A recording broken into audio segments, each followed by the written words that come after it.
I'm E.G. Marshall, chauffeur of this ominous omnibus, which makes unscheduled stops for terror, suspense, and murder. The life of man, according to the ancient Greeks, was a thread that passed through the hands of the three goddesses of fate. The first was Clotho, who spun the thread. The second was Lachesis, who wove the design. And the third was Atropos, grim, implacable Atropos, who used the sharp and terrible shears. Atropos, who cut the thread of life for all eternity. I don't want you to go. Why not? I told you why not. I can foresee the future, and I know the plane will crash and you'll be killed. You know this? Yes, Ted. I saw it in a dream. I'd like to test your powers of prophecy. You say you see what's going to happen to me 12 days from now, on March 12th. I've seen it. You get killed at the airport. Tell me, what else did you see?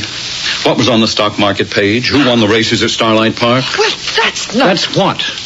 You say you can foresee the future. I can, Ted. Believe me. I will. If you can tell me what stock to buy. Well, I'm waiting.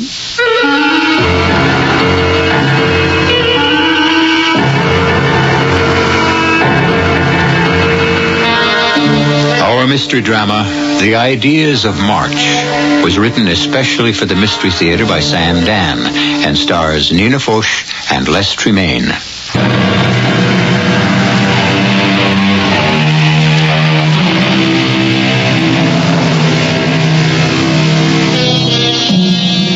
Albert Einstein had a theory.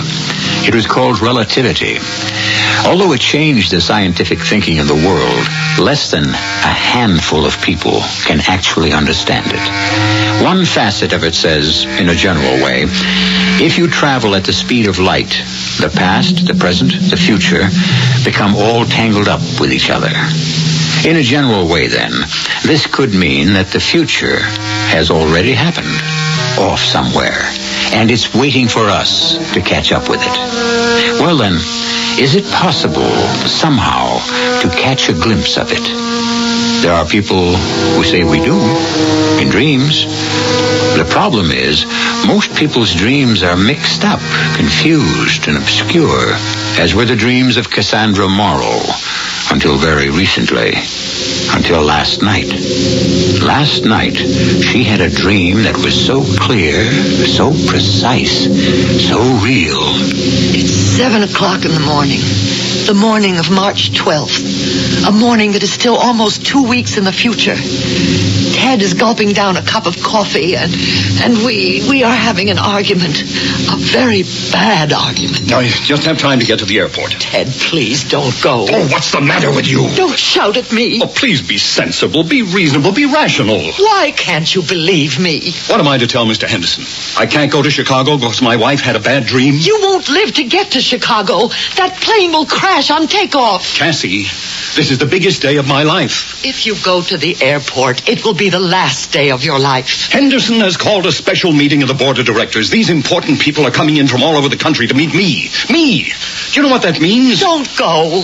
I saw the flames. I heard the sirens. Oh, damn! You've made me so nervous I've spilled coffee all over my new jacket. The jacket? Lucky it's got brown flecks. No one will notice it. The jacket? How could I have known about the jacket, Ted? Look, call your mother or my mother and have lunch. The jacket, the cop, the sign. How could I have known all that? Cassie, you just don't want to face the truth. What truth? Deep down in your heart, you don't want me to take the job. That isn't true. Go tomorrow. The meeting is today. Telephone. Say you're sick. I can't. Say I'm sick. Oh, I don't know what's gotten into you. You better call up Dr. Miller for an appointment. I saw it all so clearly. Look, I can't argue anymore. I have to make the plane. I'll be home for dinner. Might as well drive my own car to the airport. Goodbye, Cassie. Ted! I'm going, and that's all there is to it. I'll call you from Chicago. Ted! Ted! I want to stop dreaming, but I can't. I hear the car starting up in the driveway. What an incredible dream I'm having. Never was there such detail. I could hear the percolator, the ticking of the clock. There was a whippoorwill that started his song outside the window every morning, and now I heard him, too. Ted's car pulls out of the driveway. I had to stop him. I would stop him. I'll catch him before he gets to the airport. I back my car out of the driveway. I race with the turnpike. I disregard stop signs, traffic lights, and it isn't long before I hear...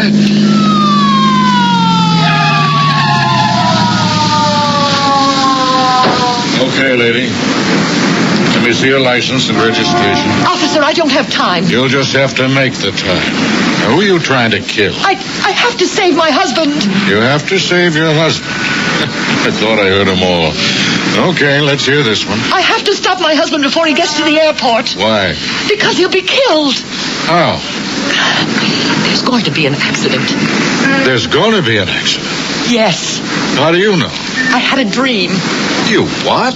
I had a dream. Hey, what are you trying to hand me? Oh, please believe me. Now, look, miss. That's Mrs. I'm Mrs. Morrow, and I have to save my husband. I just cannot sit here. I'm afraid you'll just have to sit here. You're in no condition to drive that car. Now, you just sit there quietly, and I'm going to radio back for someone to come along and help. Officer, Now, please. lady, you just sit there and look at that sign. See the billboard about the new picture at the drive-in. See, it says Endless Love, starring Robert Gaylord, a very handsome guy. Why don't you think about him while I go... I won't sit here. Hey, stop! Wait a minute! Stop! I floor the pedal. The needle springs violently to the right, to where it had never been before. All the way to the right-hand edge of the gauge. No one could ever catch me, but I had to catch Ted. The car rattles and shudders. The whole world seems to twist and spin crazily. And then I see the nightmare flashing of red and blue lights, the terrible howling of the sirens, and my own voice suddenly rises to a scream that drowns everything out. I'm too late. It has already happened.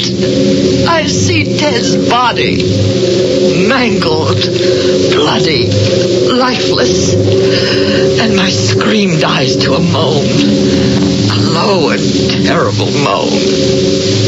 Oh. Cassie, wake up. Angel, wake up. Darling, wake up. You're having a bad dream. A dream. A dream. Yes. It was a dream. All a dream. Something really must have scared you. Yes. Yes, it was... it was... Tell me about it. Oh, it was so clear, so exact. You know, sometimes you dream and it feels so real. Well, what was it? Oh, it was silly. Tell me. No. Oh, why not? Because I would dearly love to forget it. And if I talk about it, I might dream it again. And, I'm so tired. Oh, you should be worn out from that dream. I just want to get back to sleep again.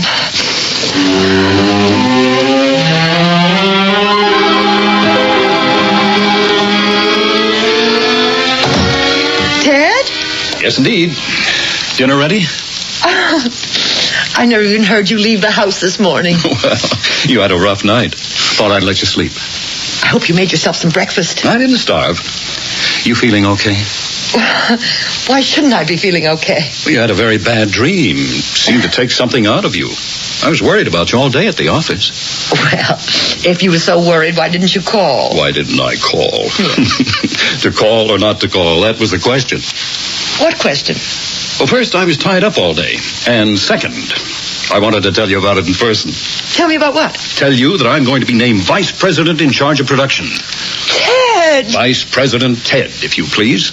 You mean it's going to happen? It's already happened. Sterling sent in the recommendation to Mr. Big Wheel himself, Henderson, in Chicago. Vice President. Money, bonus, stock options, the whole works. I have become what is known as management. You know how people talk about they? I have now become a they. Oh, we'll have to move, won't we? Sure. Can the vice president in charge of production for International Minerals reside in a 3-bedroom ranch in West Valley? No. We'll have to live up to it. I like it here. You'll like it better where you're going. When does it become official? Thursday, 12th of March. The 12th of March? That's the fateful day. I'll give you a rundown. On 7 a.m. Thursday, March 12th, I drive out to the airport, and I board the 8 o'clock to Chicago. What did you say? I haven't said anything yet. Listen, there will be a luncheon session of the board of directors, at which time I shall be named VP in charge of production. In Chicago? Well, of course. Why? Why? Cassie, that's where the international headquarters of the company happen to be. Ted. Something wrong? Oh, I don't know. Well, then something has to be wrong. What is it? I don't know what to say. Please, tell me. Well, I don't know how. Well, try. You know that dream I had last night?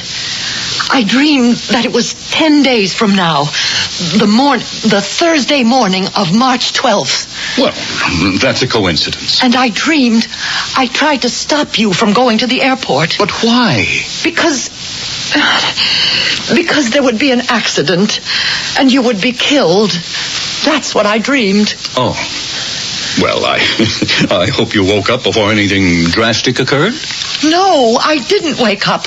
Not until I had seen the ambulances and the emergency crews and... And what? And I saw you dead. Are you sure I was dead? Please, don't make me talk about it. Oh, don't make me think about it. It was horrible. Well, forget it. Why did I have a dream like that, Ted? Why should I dream that? That you would die in an airplane accident on March 12th. I don't know. You're probably scared of me flying. When you heard that I was scheduled to go to Chicago... No, Ted, you're not listening. This was last night, before I knew you were going to Chicago on the 12th. Before you knew. Darling, there's an explanation for everything. Well, how do you explain this? Well, let's see if we can analyze the thing.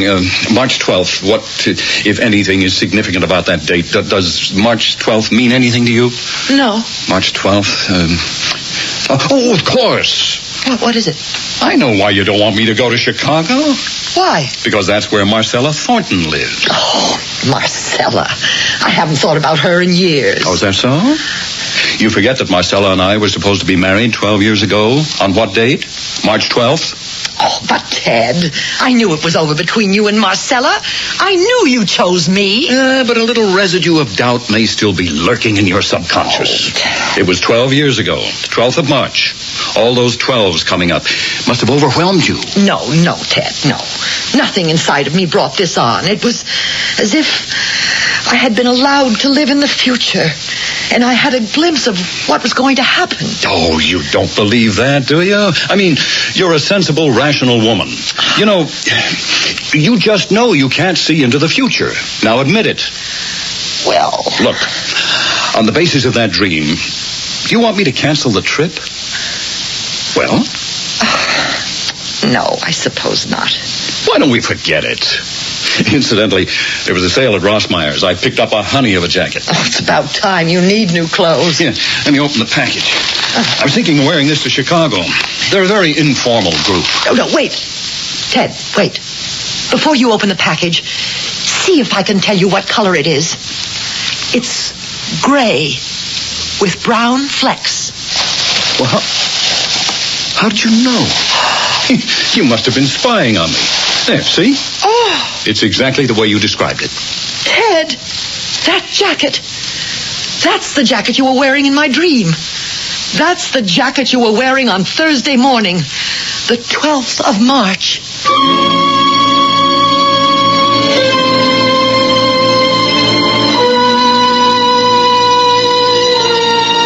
When you see into the future, you have to see it all. All the basic details, all the fine points, all the odds and ends. What are we dealing with here, anyhow? Is it coincidence? Or is it out-and-out prophecy? We always play fair. You might consider her name. For example, do you know who Cassandra was? Well, we'll explore it all further when I return in just a few moments with Act 2.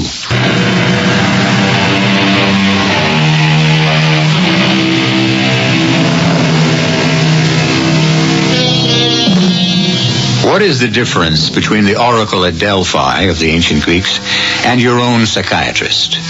The oracle stated that your dreams reveal your future. Your psychiatrist will contend that your dreams illuminate your past.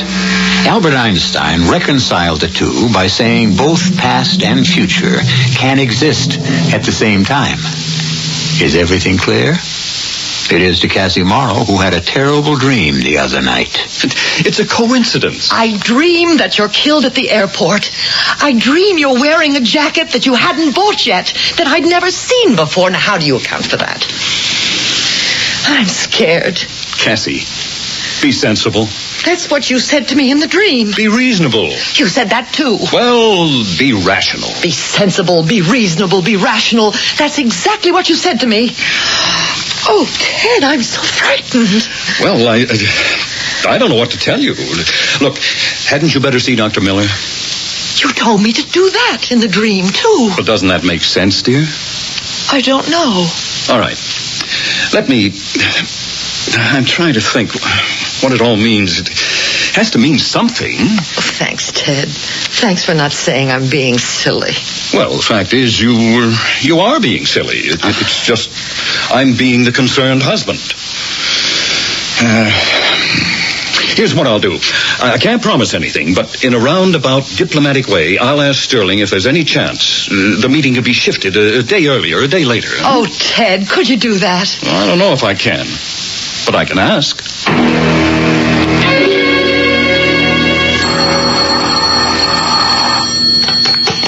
Hello? Cassie, What is it, Ted? look, on this thing, this dream of yours, well, what? I couldn't even bring it up. Sterling hit me first thing. He said March 12th is going to be a big event at the company. They're even bringing in the European people, and I just couldn't, I couldn't ask. Oh, Ted, you must. Honey, everybody has bad dreams, and this is the 20th century. I mean, look, maybe you had better go see Dr. Miller. And what will he tell me? I don't know. But somebody has to tell you something that'll make sense. How do you account for my seeing his jacket, Doctor? Especially since I didn't even know he'd bought it.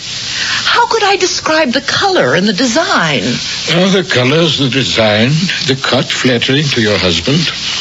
Well, yes. Is it the kind of jacket you would have selected?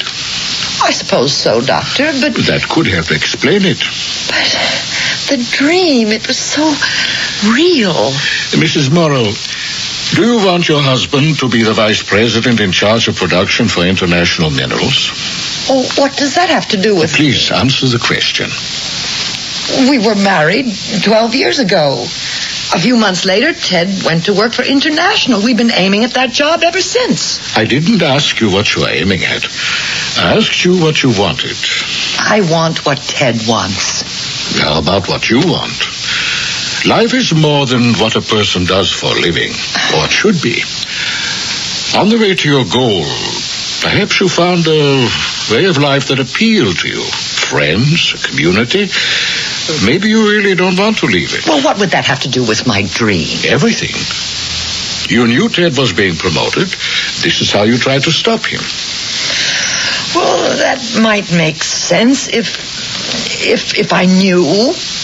But you see, I didn't know. I dreamed this dream the night before Ted told me about the promotion. You knew. You knew about the promotion. How? Now, how could I know? Ted sensed things were coming to a head at the office. It made him tense, nervous. After 12 years of marriage, people don't have to say things. You interpreted those signs. Neither of you had to speak. Well, I don't know. What you're asking me to believe is that you were able to see into the future. Isn't that so? Yes, that's so. And you should realize that such a thing is impossible. Why? Why is it impossible? Because such things are not humanly... Well, it just doesn't happen. You mean no one has ever been able to foresee a distant event? Well, I would say so. How about these people you read about in the papers? These people who foretold... My dear Mrs. Morrow, you want to indulge in quackery? I know all about people who claim to have foretold the assassination of a president or the breaking out of a war, but does anyone keep score of their predictions? How many never happened? What is their batting average? Well, still, there are people who have had premonitions of... Of what? Of some disaster, usually? The death of a loved one? Well, what about it? If you keep worrying about something constantly and one day it happens of its own accord, that's not prediction, that's coincidence. I know. All the arguments are against me. But I know I saw it all so plainly. I'm trying to tell you why. You don't want him to go. I wouldn't stand in the way of his becoming VP in charge of production. That's something less than a ringing endorsement. And then, of course, we have Marcella. No, I deny that completely. Is Marcella married? I don't think so. Well, is she? Well, no. What is she doing now? She's editor of a fashion magazine in Chicago. When did you see her last? I never really met Marcella. Oh, then you never saw her. Oh, well, I did see her. It was a few days ago on a TV panel show. Oh? And how did she look? Beautiful. So, here we have Marcella. Beautiful, surrounded by glamour, while you have been Mrs. Housewife these past 12 years. Did Ted see the show with you? Yes. What did Ted say? He said, there's Marcella, as beautiful as ever. Did he discuss her after the show was over? No. Well, did he say anything else about her? You mean all he made was that one remark? Yes. But you couldn't help thinking that, quietly, he was comparing the two of you. I didn't think anything of the sort. And didn't you think, oh, my Lord, I hope he never goes to Chicago? I'm not worried about it. I know he chose me. And we have 12 years together. And they mean something. Mrs. Morrow, I think you must come to grips with your insecurity. You're afraid of Marcella. All I know is I had a dream. I saw my husband killed. It's not what you saw. It's why you saw it. Okay. Let's say it's nothing more than my subconscious insecurity. Okay. But how could I dream the details? The details of the future. The jacket. We've already accounted for the jacket. Well, how about the other details? Well, such as? The police officer. He stopped me just outside the drive-in movie at the Turnpike. And he said, why don't you look at that sign and fantasize about Robert Gaylord while I get you some help? He said that?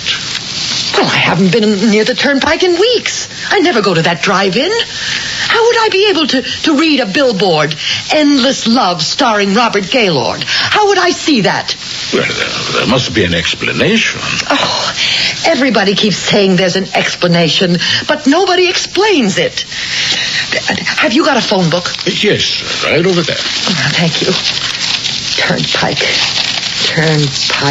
Drive-In. Here it is. 207-8308. May I? Yes, of course. Everybody says be rational, be sensible. I am rational. I am sensible. What I saw was real, and I'll prove it. Turnpike driving. Can you tell me what it says on your marquee? It says what's playing. What else would it say? Can you tell me what's playing, please? Be my guest. The Love Racket, starring Jenny Bailey. That's what it says? Uh-huh. That's what we got showing. I see. Hey, come on out. Bring your husband or boyfriend. Hey, I got a dynamite idea. Bring them both. What is it? Nothing. I was wrong. It was just a dream. Well, of course. I mean, it was just a dream like any other dream, and it probably means nothing at all. Well, it probably means something. Oh, but it doesn't mean it doesn't mean I foresaw the future. What made you change your mind suddenly? What I was wrong about a significant detail, the movie. So I could be wrong about all of it, the accident too. Oh, thank you, Doctor. For what? Oh, I feel so much better.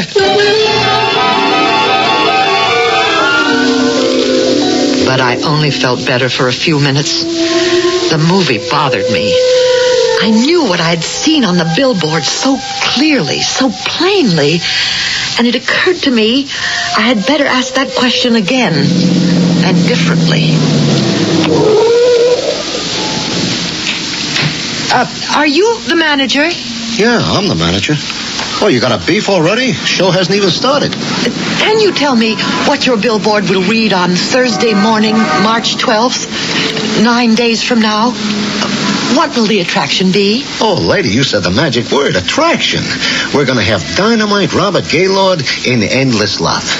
And the sign that faces the turnpike? Well, of course, it faces the turnpike. How else would people be able to read it? Will it read Endless Love, starring Robert Gaylord? Well, what do you want it to read? Those are the facts, ain't they? Yes. Yes, those are the facts.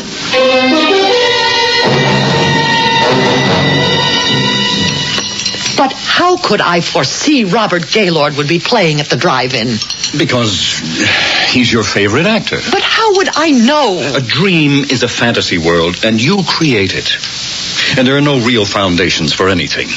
You wanted that picture to be playing there, so that's what the billboard said. Did I also want you killed in a crash? Well, subconsciously, maybe you're angry at me for something. Oh, what? Well, how would I know? It's your subconscious. Ted, I'll tell you what scares me. The tone in your voice. What about it? I never heard it before. I never heard such anger. Well, maybe you never made me really angry before. This is the dream. This is what I saw. Yes, we're getting there. Getting where? I have 8 days till the 12th, and we're starting to argue. The way we'll argue that morning, angrily, bitterly. Well, just cut it out. I can't help it, Ted. I can't. You want me to refuse to go to Chicago, is that it? Only on the 12th. Well, it's the 12th or nothing. All right, Ted. I don't want you to go. That's it? Yes. Well, I can't cancel it, Cassie. I just can't. What did Dr. Miller say? That's unimportant. What do you mean it's unimportant? Anything anyone says is unimportant. I tell you, I know what's going to happen. Cassie, cut it out.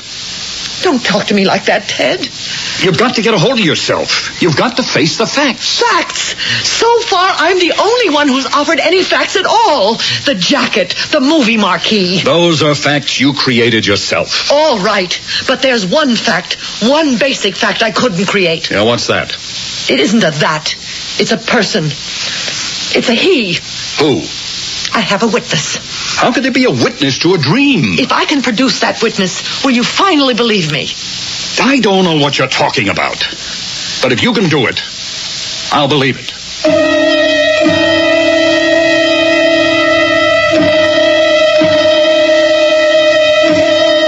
Who is this person who can vouch for the authenticity of Cassie's dream? If she says there's a person, then she definitely is able to name that person. And since we try to play according to the rules, you know we aren't going to drag in anybody out of left field. That person has to be someone you've already met. But who? I'll be back in just a few moments with Act 3.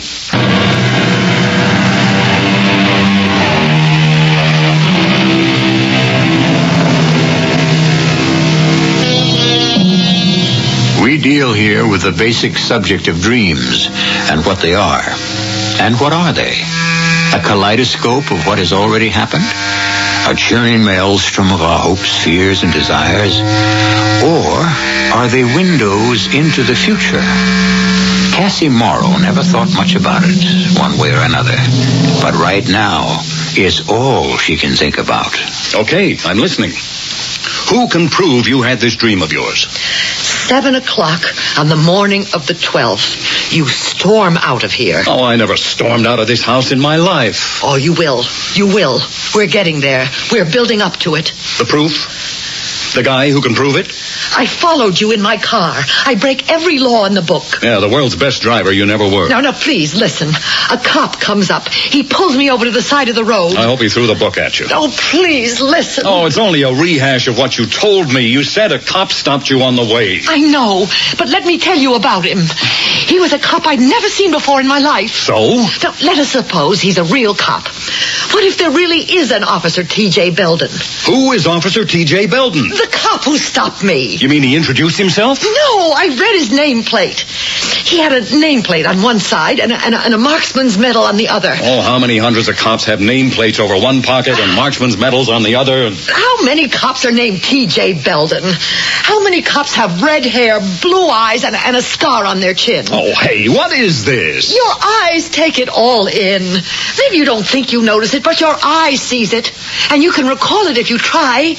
I never saw this cop before in my life. Well, how could you? He doesn't exist. He's a figment of your dream. You created him like you created that billboard. I couldn't create a real live human being. I couldn't create an Officer T.J. Belden. Well, who says he's any more real than the billboard? Why don't we find out? How? Ask. Ask whom? Ask at the precinct. Oh, I'm not going to make a fool of myself. You're afraid to face it. I'll do it for you, Ted.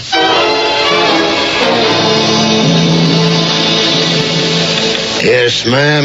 We patrol the turnpike between here and the airport. Sergeant, would you have an Officer Belden? A T.J. Belden? Why do you ask, ma'am? Well, Do you wish to register a complaint? No, not at all. I just want to know. Lady, the personnel of any precinct is a matter of record. I couldn't keep it from you. I'm not saying... If it came to it, you could have a lawyer compel the department. No. I only want to know if an officer named T.J. Belden will be patrolling the turnpike on the morning of the 12th. Look, ma'am, we have no Officer Belden. Oh. I don't know the man. You might go to Central Headquarters downtown. I see.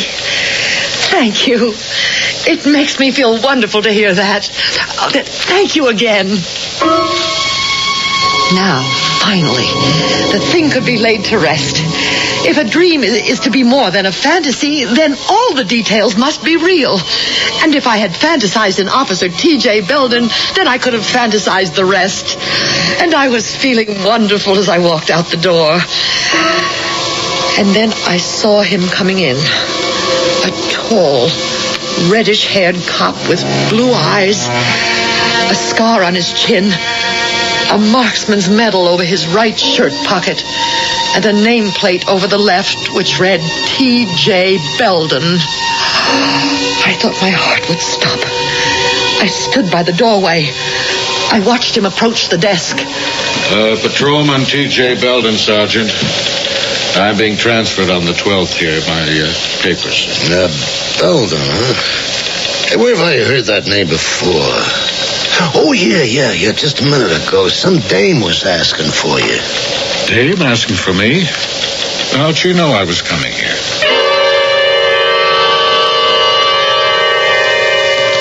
He's exactly the way I described him.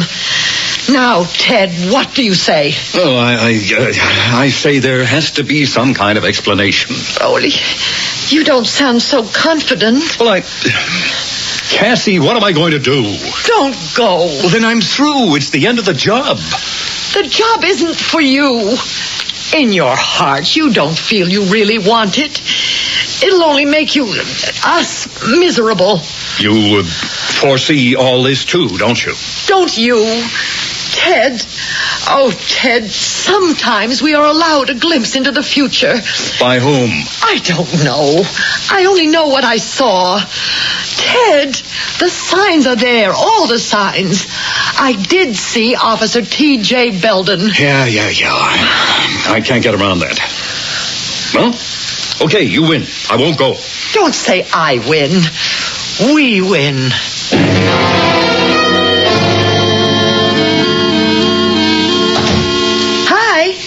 Just in time for dinner. Steak. Yeah. Oh, you sound low. A drink? No.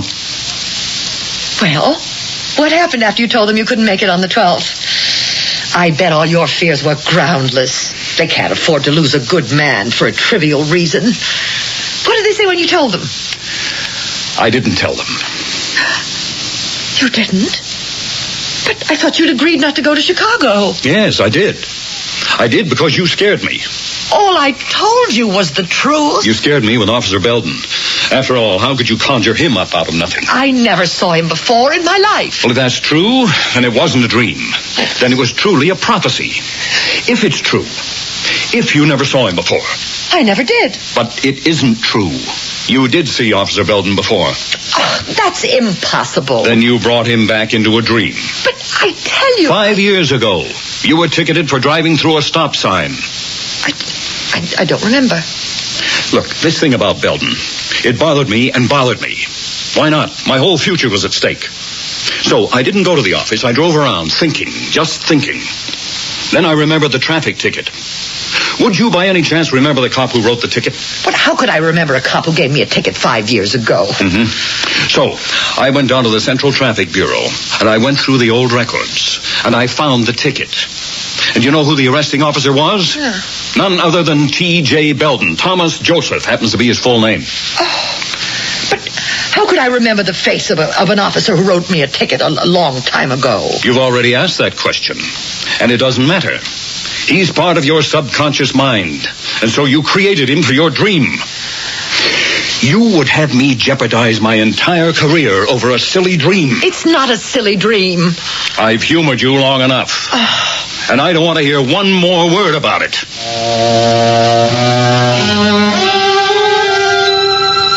The days passed, and we hardly spoke. Because what was there to speak about? And then, it was the morning of the 12th. The morning I had dreamed about 12 days before. And suddenly it was the dream come to life. Words exploded between us. Be sensible, be reasonable, be rational. Oh, damn! Spilled coffee all over my new jacket. The jacket? How could I have known about the jacket, Ted? The jacket, the cop, the movie sign. How could I have known? Look, you won't face the truth. Deep down in your heart, you don't want me to go to Chicago. You're afraid of Marcella. You don't want me to take the job. Go, but go tomorrow. I'm going today. And that's all there is to it. I'm living through it again. But this time I'm awake. Wide awake. I'm not dreaming. I know I have to stop him. Stop him somehow before he gets to the airport. Before he gets on that plane. Before that plane takes off. In the dream I was too late. But this time I'll go faster.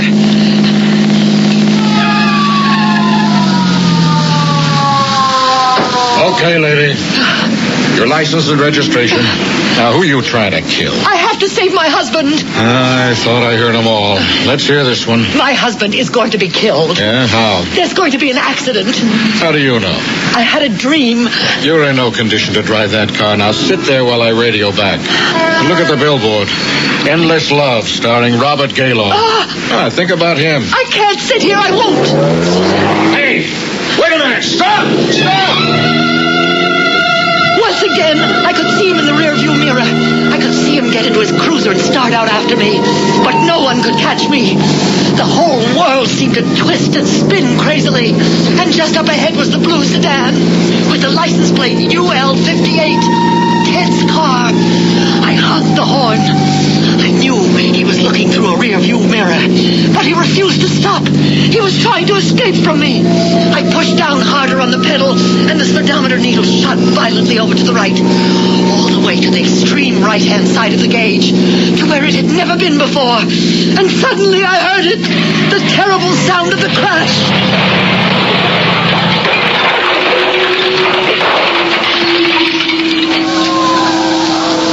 And for a while, I didn't know anything.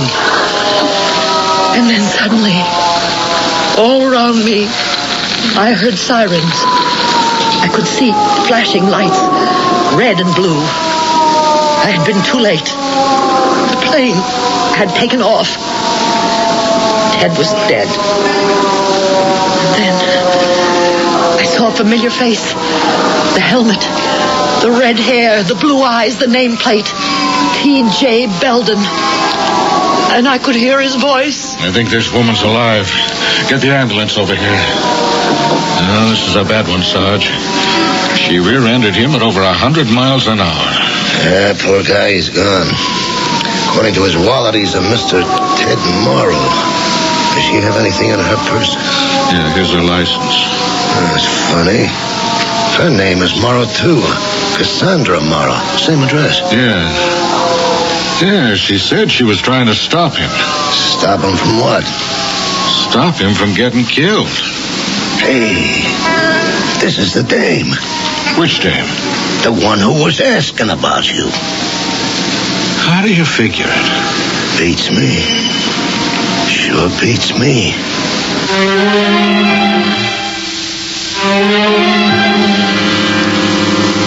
It sure beats me. That's how we dismiss so many things in this world. So many things we don't understand. We can't explain. How many times do we stand without knowing at the edge of quicksand, near the edge of the volcano, within the reach of the jaws of the shark or the fangs of the snake? How many things are hidden and yet just beneath the surface? I shall only be hidden for a few moments, and then I shall return. Teledisc proudly presents the Classical Collection. The Classical Collection. 3 hours of the world's best-loved music. Beethoven, Mozart, Tchaikovsky, Chopin. An exquisite 4-album library, the Classical Collection comes wrapped in its own gift box with a special program guide only from Teledisc and not in any store.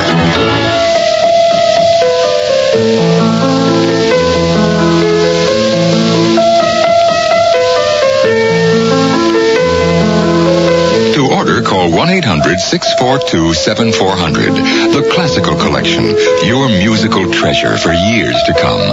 Call 1-800-642-7400. Operators are standing by. Credit cards accepted and satisfaction is guaranteed or your money back. Call 1-800-642-7400 to order your copy of The Classical Collection today. I fell for it. They said save big on long distance over AT&T. Then I found out they were comparing their discount plan to AT&T's regular prices. Talk about holding back the facts. There were no big savings. They never mentioned AT&T's savings plan. Reach Out America saves you money 24 hours a day. But not a word. Nada. Guess they wouldn't have much to talk about anymore, huh? People who thought they could do better than AT&T are coming back for the real value. Aren't you glad you never left? AT&T, the right choice.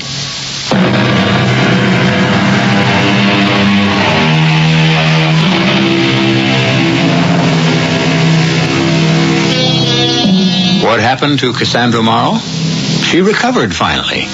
She's raising her children. But she no longer dreams about anything. They say Apollo fell in love with Cassandra and gave her the gift of prophecy. There's also another part to it. When she displeased him, he turned the gift into a curse. Yes, she still was able to foresee the future, but he saw to it that no one would ever believe her. At any rate, never dismiss your dreams. They may be the preview of your future. Our cast included Nina Foch, Les Tremaine, Brett Morrison, and Lou Krugman. The entire production was under the direction of Hyman Brown. December 7th, 1941, a date which will live in infamy. We believe that all men are created equal, yet many are denied equal treatment. We proposed the most sweeping and generous arms control proposal in history. We offered the complete... Every president has had to face tough decisions in his term of office. Many discuss them with their vice presidents, members of their cabinet, and Congress. Other presidents have consulted court decisions or sought advice from special advisors. But only one thing has influenced every presidential decision made in the history of the United States, and that's the Constitution. The Constitution, the words we live by. To receive a free copy of this great document and information about it, write Constitution, Washington, D.C. 20006 3999. A message from the Commission on the Bicentennial of the United States Constitution and the Advertising Council. This is E.G. Marshall inviting you to return to our Mystery Theater for another adventure in the macabre. Until next time, pleasant dreams.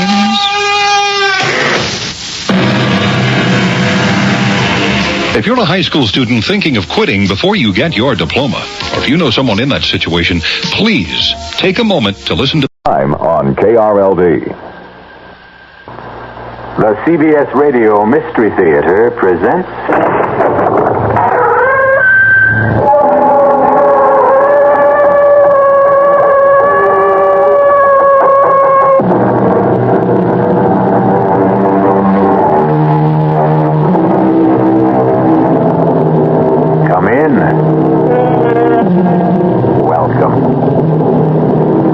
Marshall.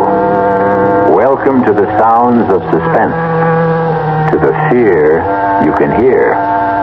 Welcome to the world of nightmarish probability, where the icy fear of the unknown can lead one down strange and terrifying paths. In our story, Alex Harper confronts the impossible, and the encounter produces a devastating effect. It's Ace, our dog. He's dead. I see him, Alex. There isn't a mark on him. Nothing. Look at his face. Oh, it's horrible.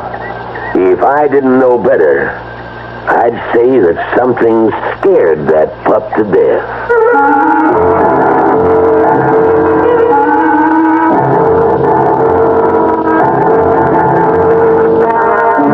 Our mystery drama, The Edge of Death, was written especially for the Mystery Theater by Saul Panis and stars Patrick O'Neill. It is sponsored in part by Anheuser-Busch Incorporated, brewers of Budweiser, and by the Kellogg Company, makers of Kellogg's Special K cereal. I'll be back shortly with Act One. When you drink beer, do you tilt the glass for long, hearty swallows, or just tip it and sip it? Well, sipping's the thing for wine. But Budweiser beer is a hearty drink, brewed for zest and character. The best way to enjoy Bud is to drink it. Not chug a lug, just man-sized beer drinker swallows. That's when that famous Budweiser taste, smoothness, and drinkability really come through. Smoothness and drinkability that come only from natural carbonation and exclusive beechwood aging. Smoothness and drinkability, too good for any half-hearted sipping. So drink up. You'll see that brewing beer right does make a difference, and that when you say Budweiser, you said it all. Anheuser-Busch, St. Louis. It happens in an instant, but this is the way it feels.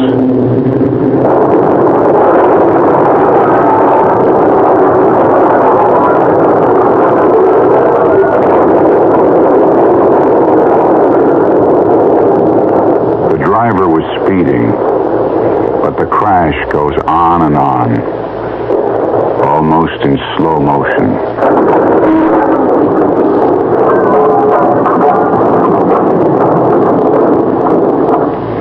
With a mechanical device, we've slowed down the sound of the accident so you could think about it.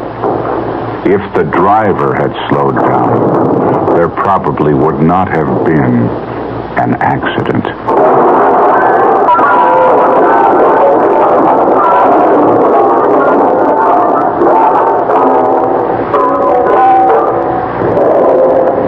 This message was brought to you by the General Motors Corporation.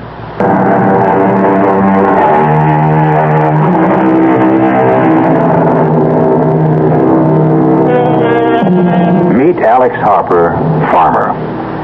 Right now his left arm is in a sling, heavily bandaged to protect the more than 20 stitches.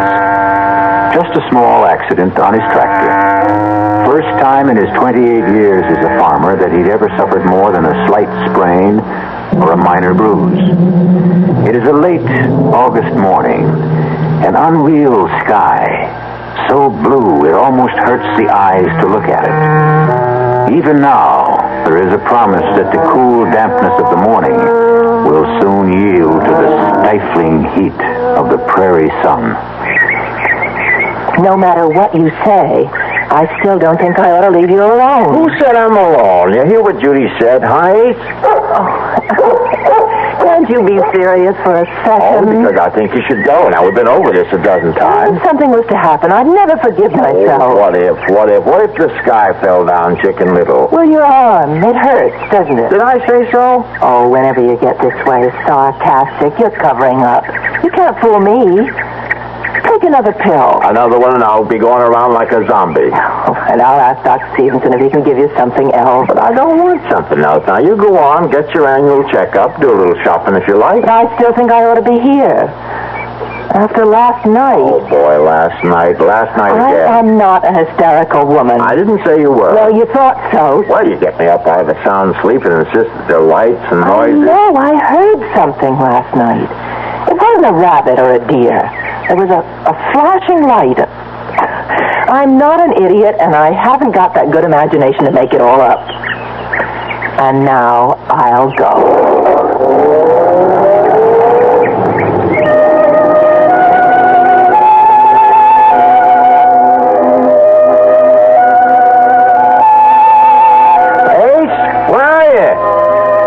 Boy, now I'm in no mood to play games. All right, I'm going back to the house. Oh, behind the barn, eh? What you got cornered, a 10-foot rabbit? Oh, there you are now. Hey, you did find something. I'm coming, Ace. All right, now bring it to me. Come on, boy, give it here. Give it here, that's it. Good dog. Hey, let's see what you discovered. A bag. Looks just like Doc Stevenson's bag, only that couldn't be his. This one's shiny new. Feels funny. It's not leather. Doesn't feel like vinyl either. How the deuce can anyone possibly use this? No lock, no zipper, no buckle. No way to open this case. It's a gag. I'll bet that some of those college kids from town, sure, that's it. Judy did hear some sounds last night. The kids. And they left this stupid bag. Of course, Ace. Now, you'll get full credit. Yes, sir, boy. I'll tell Judy you found it. Now, come on, let's go back to the house. Come on.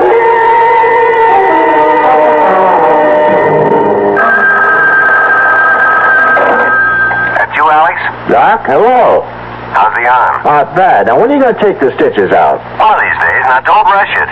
That's a mighty bad tear. Will you level with me? Shoot. Will the arm be as good as new? Well, not really. Some of the muscles were torn. Oh, you'll have movement, but there will be limitations. You were lucky that it's the left and not the right. Yeah, lucky. And you'll end up with a beautiful scar. Say, Doc, is Judy still there? She left about 30 minutes ago.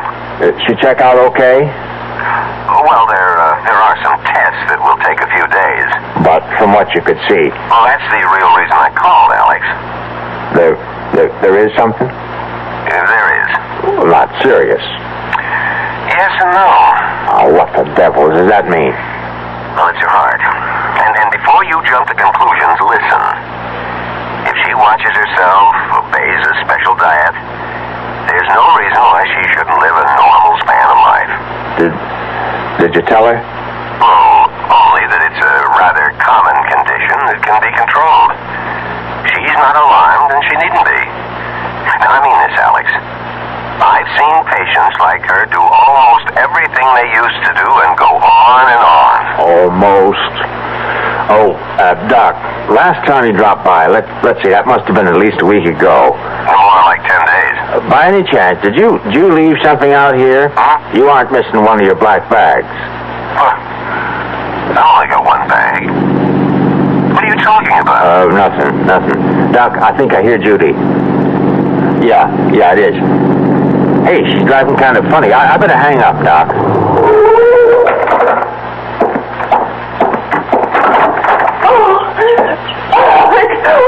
Oh, easy now. Whatever it is, you're home. I'm so frightened. Oh, sure. A few miles past the Clearwood Sanitarium. You know the big curve through the woods? Yeah. I slowed down. Well, would you rather talk about it a little later? You're shaking all over. Now, come on inside, Judy. I'll make some tea. Come on. Yes, like that. Inside. With the walls around me. Oh, Alex. Yes? We're in danger out. Oh, now, Judy. I saw him. I tell you, I saw him. Who? Death. I saw death.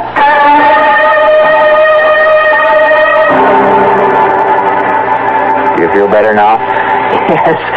Look, I can hold my hands out and they don't shake anymore. Now, maybe I ought to call the doc anyway. I guess you must think Oh, Alex.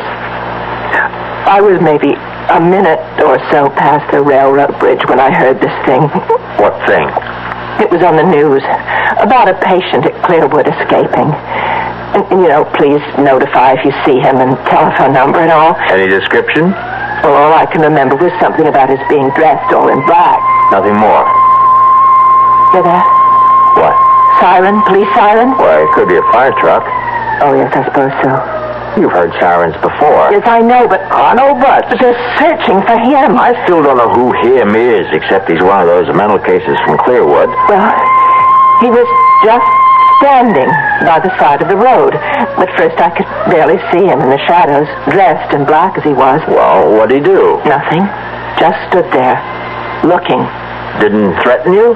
And then he said something. It was like, I want to communicate with you. Yes, I think that was it. And you got out of there fast. Did he shout? No. His voice was soft and mild. And he said communicate? You sure he used that word? Communicate, yes. It's a queer word to use, don't you think? I mean, most people would say talk. I want to talk with you. Communicate. I know what I heard. I looked up when I heard him, and by now he was in the sunlight, and I could see him clearly, just a few feet away. Alex, he had no face. Now, Judy. I know what I saw. There was no face. I'm not hysterical, and I saw him. Oh, if you say so. Oh, why don't you believe me? Because I can't conceive of anyone without a face, that's why. Now, all right, let's start from the beginning. Did you see his eyes? No. Was he wearing a hat? Yes, a black one. Well, it could throw a shadow over his eyes so you couldn't see them. It's possible. Well, it has to be. How the devil could anyone? He could have been in an accident, surgery. But how would he... All right, let's go on. Now, what about his nose? No, I didn't see any. Could be the hat again. Mouth? His mouth, Judy. You see, if the sun was hitting over his shoulder, then there'd be a shadow from his hat. In that case, the mystery's over. You're trying to make me feel like a fool. I don't care what you or anyone else thinks, but I saw a man with no face. You can know what you can do with your theory about the sun and the shadows. I don't know about flying saucers, and I don't take pills, and I don't smoke pot, or whatever they call it. And I'm not crazy in imagining things. For your information, Alex, my eyes are still 20/20, and they saw, oh, God help me, a man without a face.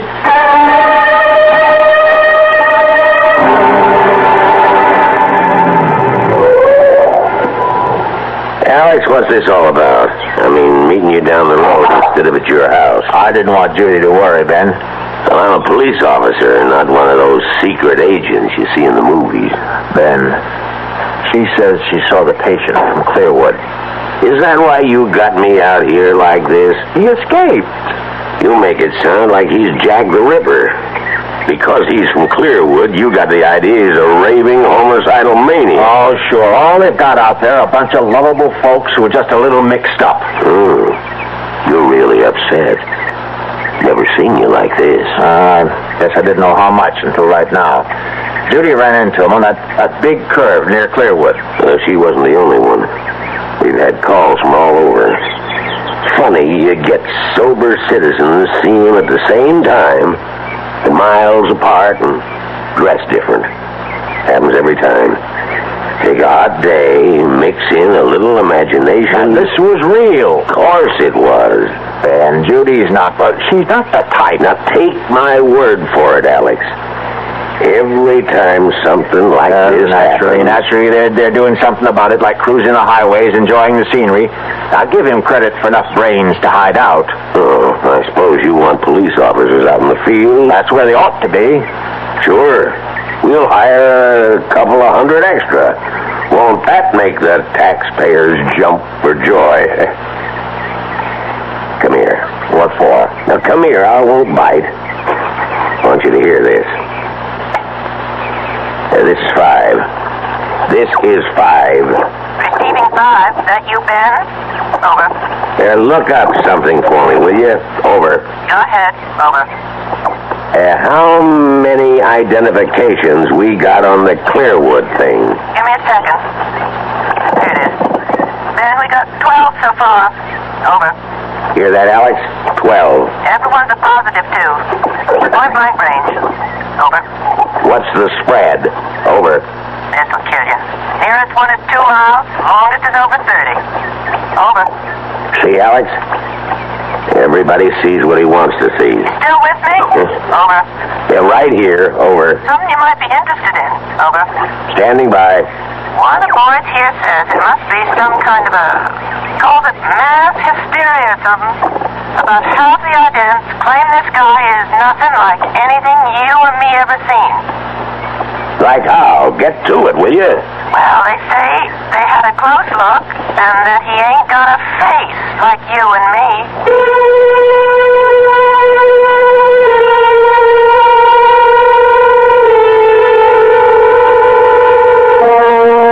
A man without a face.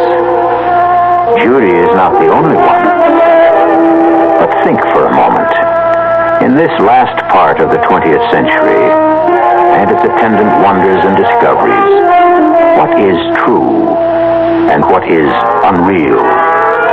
Is there anything no longer possible? Is there? I'll be back shortly with Act 2. Hi, son. Hi, Mom. Hi, Dad. Hi, Junior. Kellogg's Special K presents Junior Gives Up. Junior, why aren't you eating your Special K? It's your favorite cereal. Oh, just 'cause. Just 'cause why, honey? Just 'cause Darla said some evil things about it. That's just 'cause why. Hi, Mom. Hi, Dad. Hi, Darla. Hi, Sis. Hi, Junior. Darla, what did you tell Junior about his Special K? Daddy, all I told him was that Special K is good for us. Yeah, and anything that's good for me never seems to taste good. Junior, you already know that Special K tastes good. Oh, I believe. Darla, or my taste buds. What's that, son? Oh, nothing, Dad. Son, Special K is America's favorite high-protein cereal. It's got minerals, vitamins, iron, and all those good, nutritious things. But it got to be so popular over the years because it tastes good, too. You mean it's good for me and tastes good, too? Right, son. Right, Dad. Right, Junior. Right, indeed. Start your balanced breakfast with Kellogg's Special K. It's nutritious and delicious. Right, Dad. When my children were growing up, they sat for hours playing with a puzzle. I'm Art Linkletter, and I'd like to tell you about the wonderful wooden inlaid puzzles that Play School makes. Play School, a Milton Bradley company, has been making toys for generations of preschool children. Play School makes all kinds of wooden puzzles, from the simplest animal puzzles to the more advanced ones. And they all challenge a child to solve problems while having fun. And Play School puzzles are well made to take a lot of punishment. Play School is also famous for blocks, all kinds of blocks, embossed wooden alphabet and number blocks, kindergarten blocks, even a can of colored blocks. Children will satisfy their urge to build and create with Play School blocks, and like all Play School toys, their blocks and puzzles are sturdy, so they can be handed down from generation to generation. Your children will have a lot of fun playing with Play School blocks and puzzles every day. And every day is a good day to make a child happy.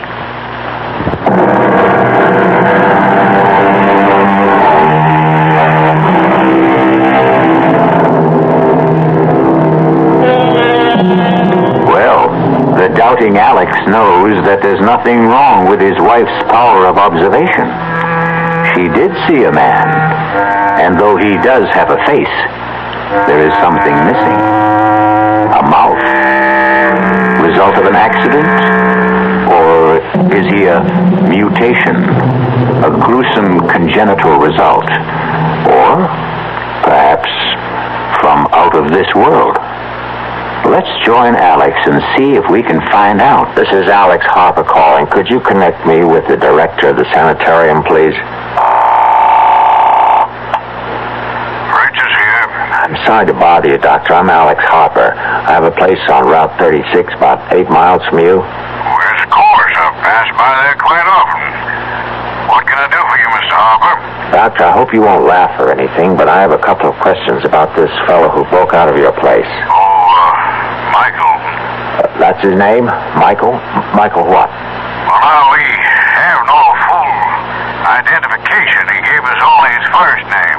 But he was a patient at Clearwood, wasn't he? In a sense.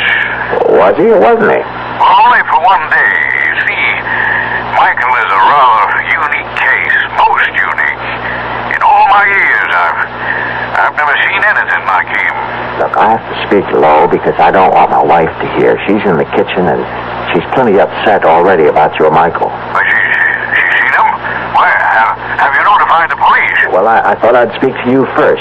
She saw him, and from what she says, she's either crazy or hysterical. And I can tell you, she's not either one of them. Oh, Michael is, well, he's different. Different? That what you call a guy without a face? Without a... No, he has features. The eyes, nose, and the rest of it? Well, of course. Then my wife, she didn't see what she says she saw? No, I haven't said anything like that, Mr. Harper. What I was referring to was his appearance, not his powers of reasoning or social behavior, because, quite frankly, he didn't talk to us. Outside of his name, we couldn't establish contact with him at all. Well, what about his, as you call it, appearance? Michael has no mouth. From what we can tell, he was born without a mouth. We don't know how he communicates, or if he does at all, or how he manages to ingest food. Truth is, he wrote his name on a scrap of paper. You see, Michael may be something quite new to our world, Mr. Harper. Perhaps one of a kind. Maybe he's, what's the word I'm hunting for? Mutation? Yeah, that's it. I hope to God that he is what he appears to be. A freak. A one-time thing. But suppose he's only the first, the beginning of perhaps a new kind of man.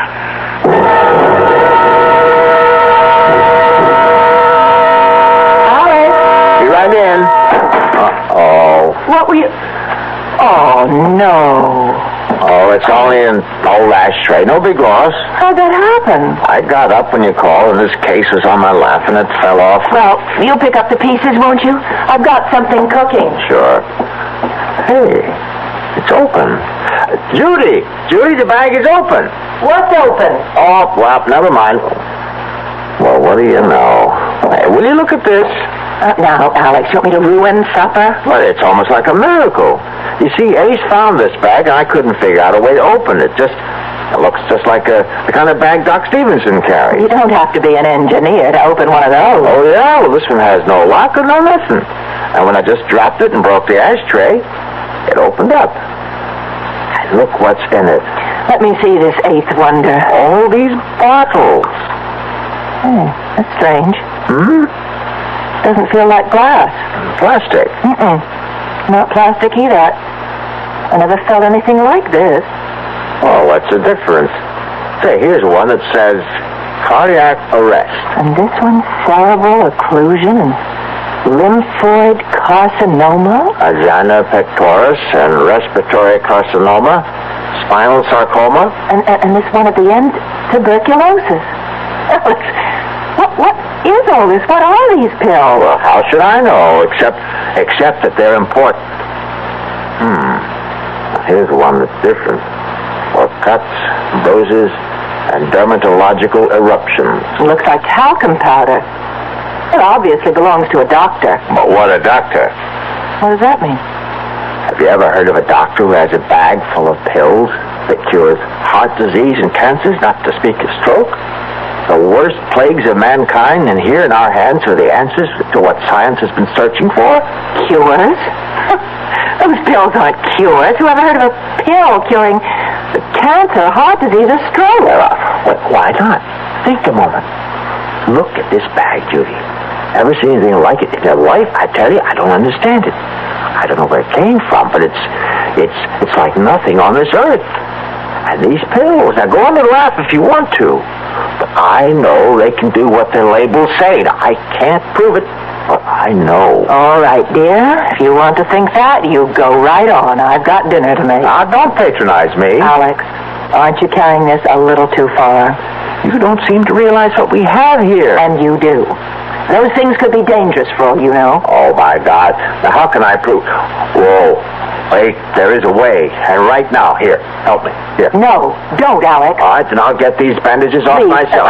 Now, I'm begging you. Now, the doctor said that... It's kind of awkward. Now, get scissors and cut some of this away. Now, get it. I won't be part of this stupidity. Now, you've lost your mind. Are you going to help me or not? Now, once I get the bandages off, I'm only going to put some of that powder on the stitches and on the skin where it's so red. That's all. A little powder. Oh, now, what can happen? What? Honey, don't you realize what this is all about? If this should work, and it will, you'll see, then those pills for cancer and heart...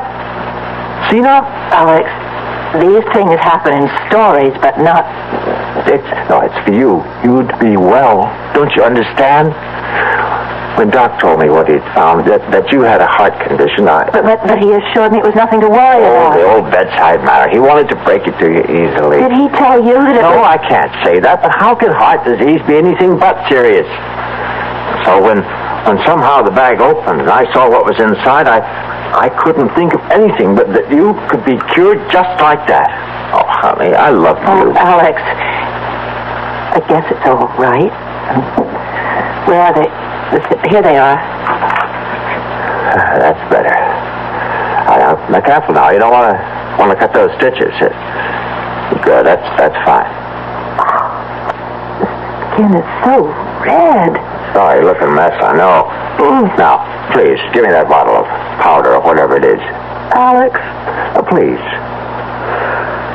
Here. The bottle is warm. Well, a hot day. Oh, it feels as though it's generating the heat itself. Isn't that wild? Judy, will you do the honors? Just shake some all over. All right. That should do it. A little more. It's all covered. That ought to do it. Feel anything? Not yet. How long do you think it'll take? That is, if it... Well, it hasn't even been 30 seconds. I suppose it'll take a little time, though. I didn't expect a miracle like that water into wine kind of thing. The powder's got to work its way in. I'll get some fresh gauze. You still ought to keep it covered. Yeah, that might not be a bad idea. I wonder what's bothering Ace. Oh, there he is. What is it? Look over there. It's him. The one Ace is running after the man I saw on the road. The man without a face. I'm going after him. Now, lock the door after me and call the police. Oh, no, don't. Let the police handle it. He's heading out to the East Fields. Now, call him. Tell him. He might be dangerous. No, I won't get too close. Just enough to keep track of him until the police get here. Oh, just thinking of him. I'm so frightened. Oh, no, there's no need to be. I didn't want to tell you before, but I talked to the head of Clearwood, and this guy, this Michael is his name. He's a little queer, but he's not dangerous. Anyway, there's nothing to worry about as long as you stay inside. Twice in one day. Why here? He's not after you. What reason would he have? I suppose not, but somehow... Alex! That's what he wants! The bag! The medicines! It must be his bag. He's come for it. Him? A doctor? It has to be. That's the only explanation. Oh, I'll give you another. He's escaped and wants to stay off the main roads. After all, you spotted him, did you? He just wants to get as far from Clearwood as he can. By chance, he was cutting across our place when he ran into Ace. Now, look. Now, I'm going to go after him before he gets too far. Remember, the police and the door.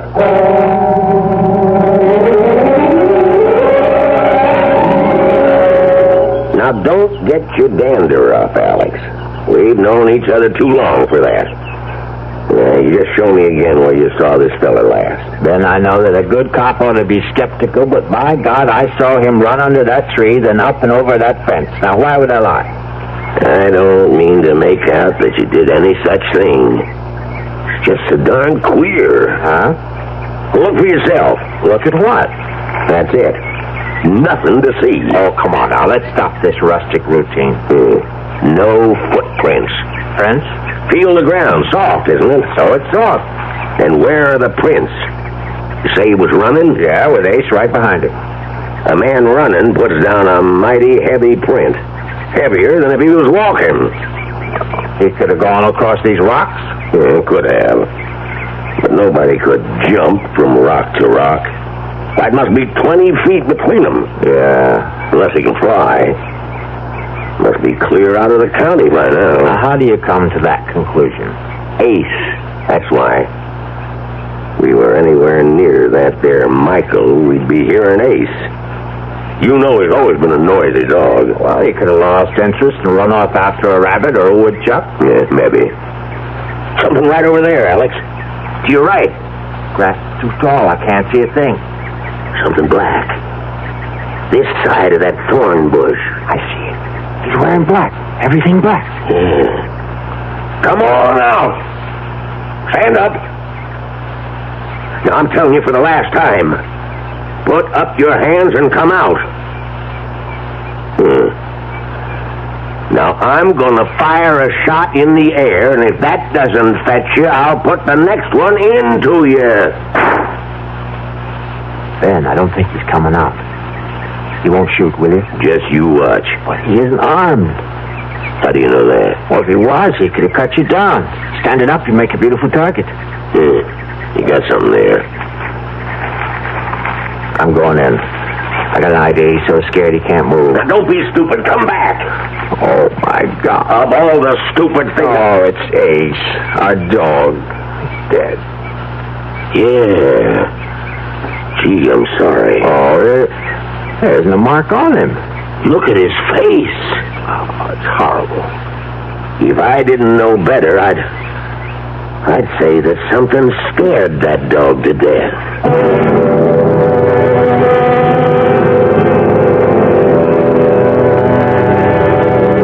No medicine for fear. The icy chill that reaches out with frigid fingers to clutch the heart. The shadow of the inexplicable Mr. Michael hovers close by, and the lives of at least 2 people will be irreparably altered. We'll find out how when I return shortly with Act 3. Who knows how to help you solve your shopping problems? The Better Business Bureau knows. I swear I never saw so many mattresses in one store in my life. I just don't know what to look for. I'm so confused. I'm here to take care of your confusion, madam. You know, you could start by reading the labels on the mattresses. Oh, sir, who are you? I'm the man from the Better Business Bureau. You know, by law, every mattress must carry a label listing the materials used in the mattress. And don't forget, madam, that there's a new law that all mattresses must now be flame-resistant. Oh, thank you, sir. And be sure to read the guarantee and find out what it covers and for how long. Just another consumer tip from your Better Business Bureau. Yes, who is it? Hi, I'm your new neighbor, Steve Williams, in 107. Oh, how nice to meet you. Well, come on in. It's a pleasure. I see you've got a measuring cup. And now let me guess, you ran out of sugar. You're a bachelor. Oh, yes. As a matter of fact, I was wondering if I could borrow some prunes. Prunes? Prunes? I know. I'm sorry. Did I tell a joke? Yeah, I thought a couple. There are still a lot of people who laugh at prunes. But now, quite a few are finding out how good they really are. Because pound for pound, prunes have 8 times the vitamin A of the leading fresh fruit, and more iron, niacin, and vitamin B2 than the 5 leading fresh fruits. They're also a great natural source of quick energy. He wants to borrow. Well, thanks. Anyway, maybe I'll try 105. Yeah. California prunes. The funny fruit that does so much for you.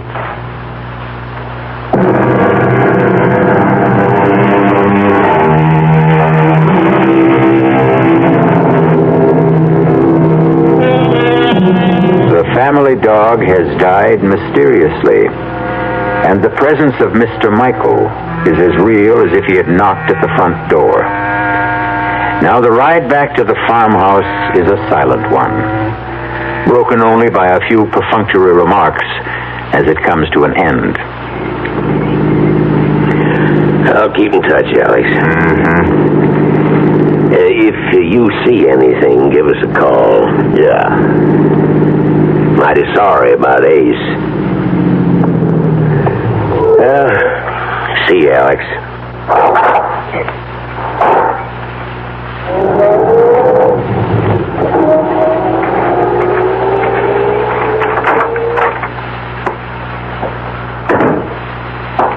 You okay? Okay. Is that Ben in the police car? Yeah, it's Ben. Oh, you should have invited him in. I guess so. I just didn't think. Judy. Did he get away? The man who... Oh, Ben thinks he's out of the county. Oh, I hope so. Judy, we were following Ace. Alex, and look at it. It's a miracle you were talking that about. bed, and we were over in the Call the North doctor. Field. He'll drop everything and come out when you tell him.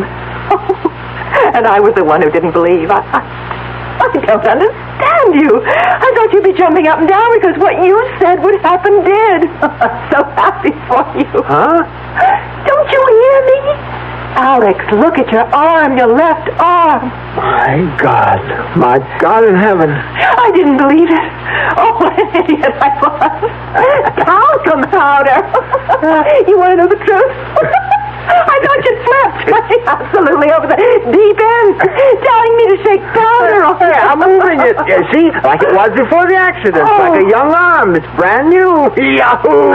No more pain. No more stitches. No more pain. He couldn't believe it. He won't believe it. Oh, Doc Stevenson, boo. Boo on all doctors. Hey, what do they know anyway? You'll never have full use of that arm. However, if you followed my advice, you'll think I borrowed another arm. Look, not a single scar. It looks like the skin was never even scratched. Oh, it's so wonderful. Oh, and I love you. You won't be angry with me. How could I be? And why should I be? The doctor's bag, the one Ace found? Yeah, the bag. Where is it? I have it. We'll get it now that we have proof. Judy, you're going to be as good as new. The proper pill and no more heart condition. Hear that, world? Listen, oh gracious universe. Well, it's on the desk. Well, what are we waiting for? Alex. Look, if it works like the powder, we'll stand them all on their collective ears. Judy, the bag is locked again. I was so full of doubt. When you left, I looked at the bag and... Oh, Alex, to me it was the embodiment of everything evil. And I wanted to destroy it, so I picked it up and somehow I pushed the flap down. Well, no, I can't tell where one part fits into another. See, I can't find a seam anywhere. I think it was just about here. Try there. No, that's no use. I'll drop it on the floor, maybe like last time. Still in one piece. I'll try again. No use. Oh, forgive me. Right now, we got to figure out a way to get the bag open so we can get you a heart pill. Alex, you have an electric drill. I can try. I'll take it out to my workbench in the barn. Well, why not wait until morning? It's getting dark now. No time like the present. Now give me a shout when dinner's ready. If I'm lucky, I may be back before then. I'll get this thing open if I have to use dynamite. Here goes.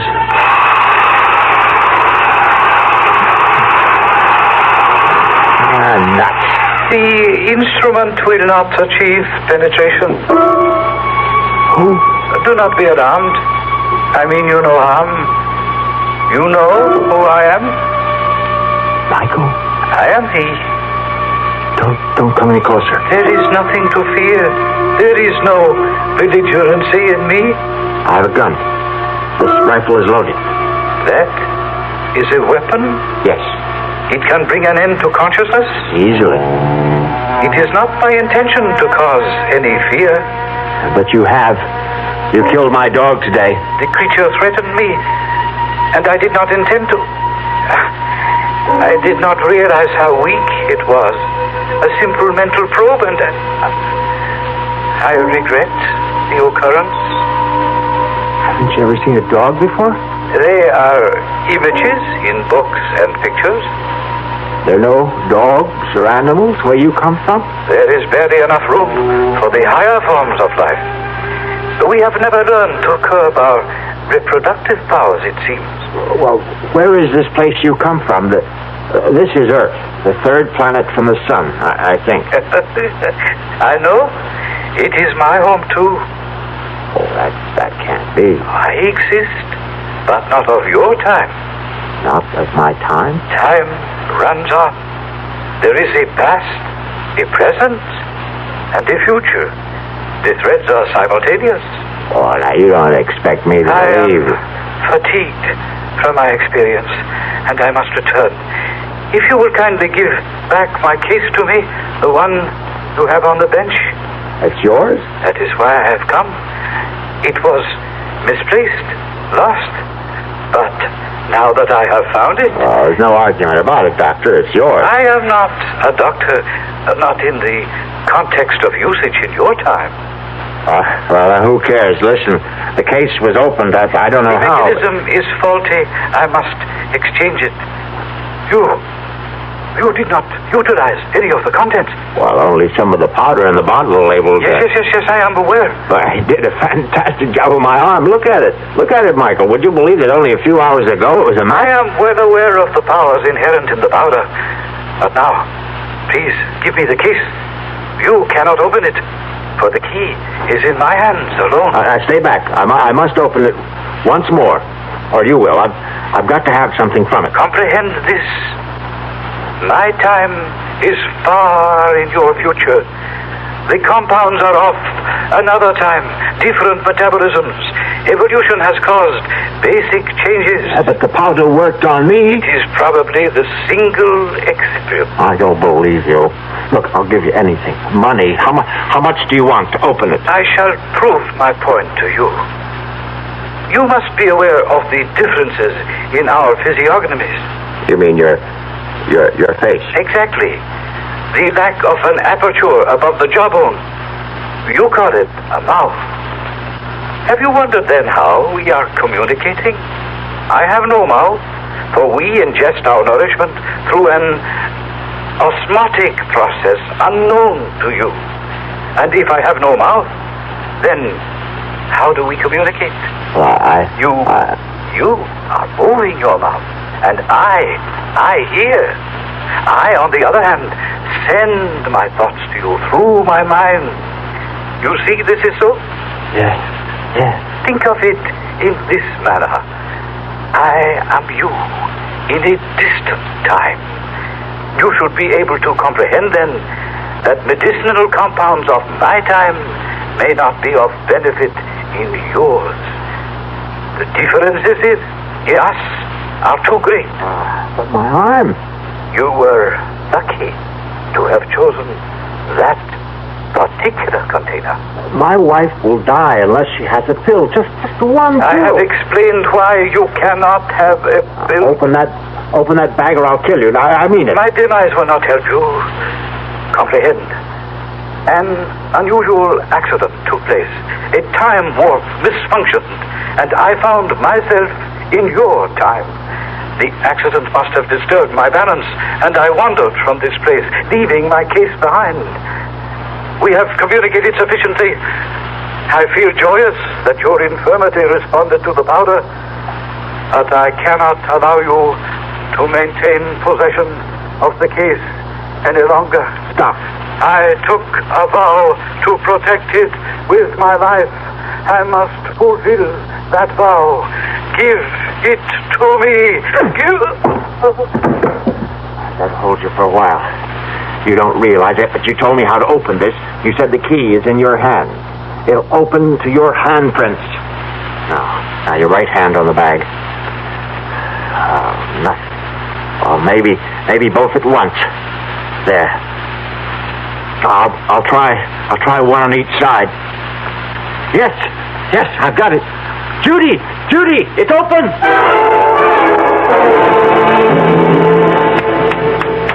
Come on, Michael, wake up. Come on, you're okay. Piece of ice on your cheek should help. That's it. Easy now. Fine.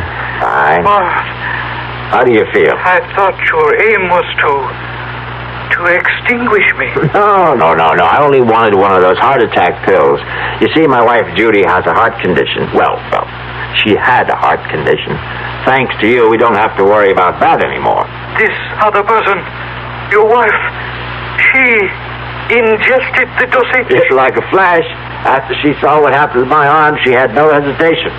If I could only have just one of each of those different pills, I wouldn't have... I have communicated to you that I am not a physician, yet you have refused to accept the truth.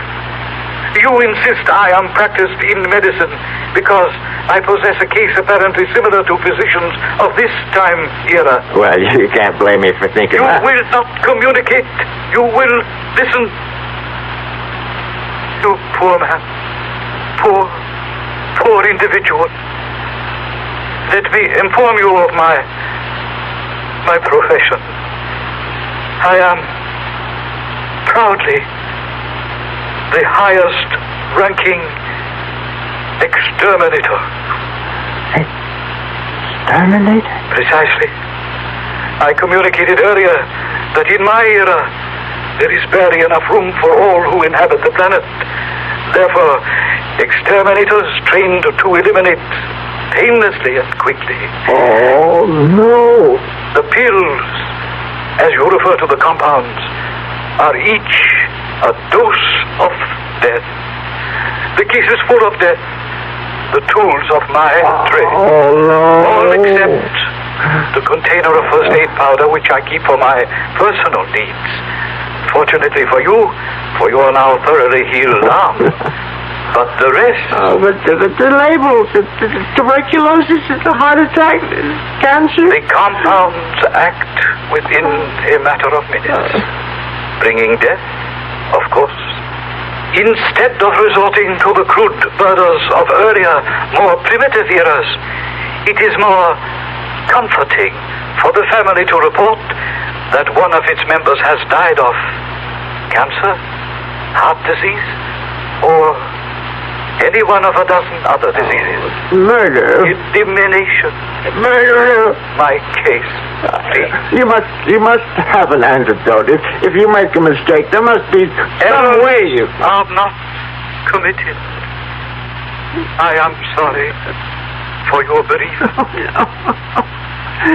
I shall depart.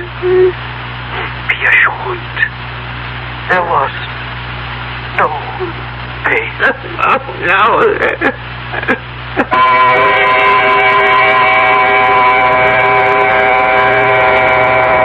Naturally, there were those who were skeptical. A man from another time who conversed through telepathic means? Much too fantastic. Alex Harper would look with infinitely sad eyes and agree that it was too much to expect anyone to believe his story. Except for one thing. And he would bare his left arm. Explain this, he would say, and if you can, I will agree that I dreamed the entire nightmare. I'll be back shortly. Hi, I'm Hal Linden. There's a lot of talk these days about America's energy crisis. Talk about doing without heat, about doing without our cars, about what's going to happen if we run out of fuel. Well, we may not have to run out of fuel if we all work together to conserve the fuel we have. That means turning your thermostats down to 68 degrees during the day and turning them down to 60 at night. It means turning off lights, TV sets, and electrical appliances the minute we're finished with them. It means driving no faster than 50, starting or joining carpools, avoiding the kind of stop-and-go motoring that eats up gas by the gallon. In short, it means saving every ounce of energy we can, every chance we get. So please, do your part to make the fuel supply stretch a little further. For your own sake, don't be selfish. Don't be foolish. Don't be fuelish. This message from the Federal Energy Office and the Advertising Council.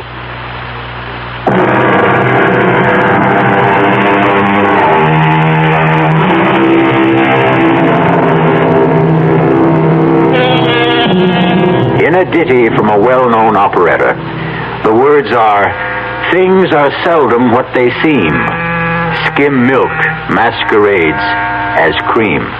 And as you have just heard, words alone may tell only part of the real story. But for stories guaranteed to increase your pulse beat, my suggestion is the Radio Mystery Theater. Our cast included Patrick O'Neill, Marion Seldes, Ian Martin, and Leon Janney. The entire production was under the direction of Hyman Brown. And now, a preview of our next tale. I know.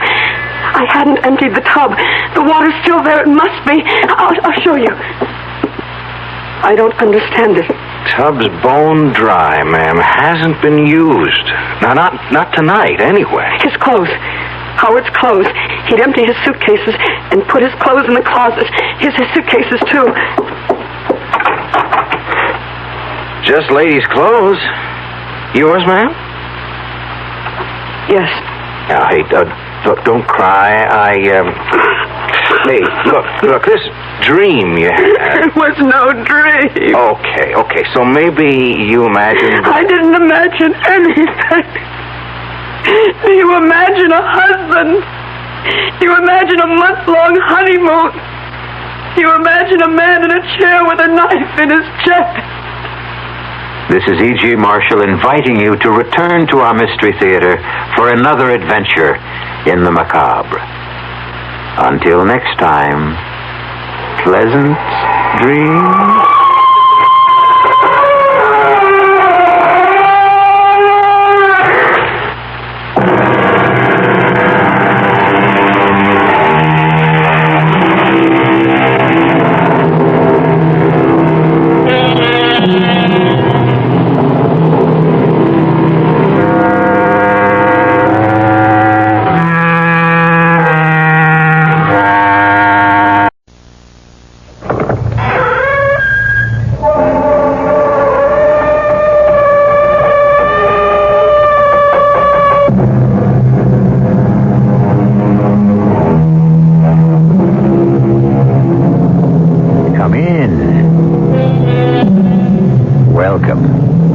I'm E.G. Marshall. I don't suppose I'm alone in a fantasy I often have when I look at some paintings. A sleepy, quiet house among trees. A street that turns a corner behind the painted buildings.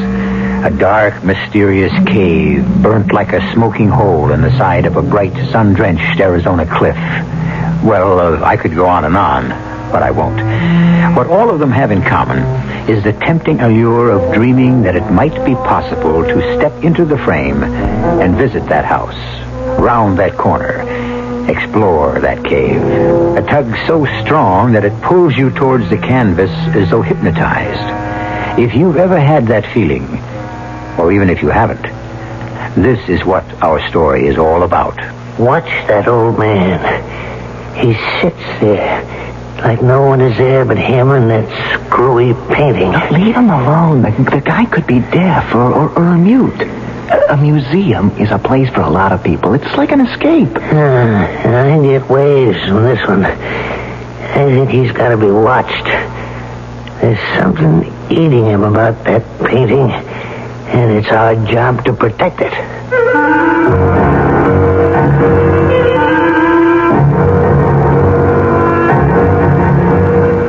Our mystery drama, Portrait of a Killer, was written especially for the Mystery Theater by Ian Martin and stars Michael Wager.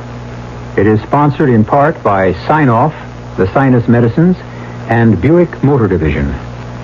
I'll be back shortly with Act One.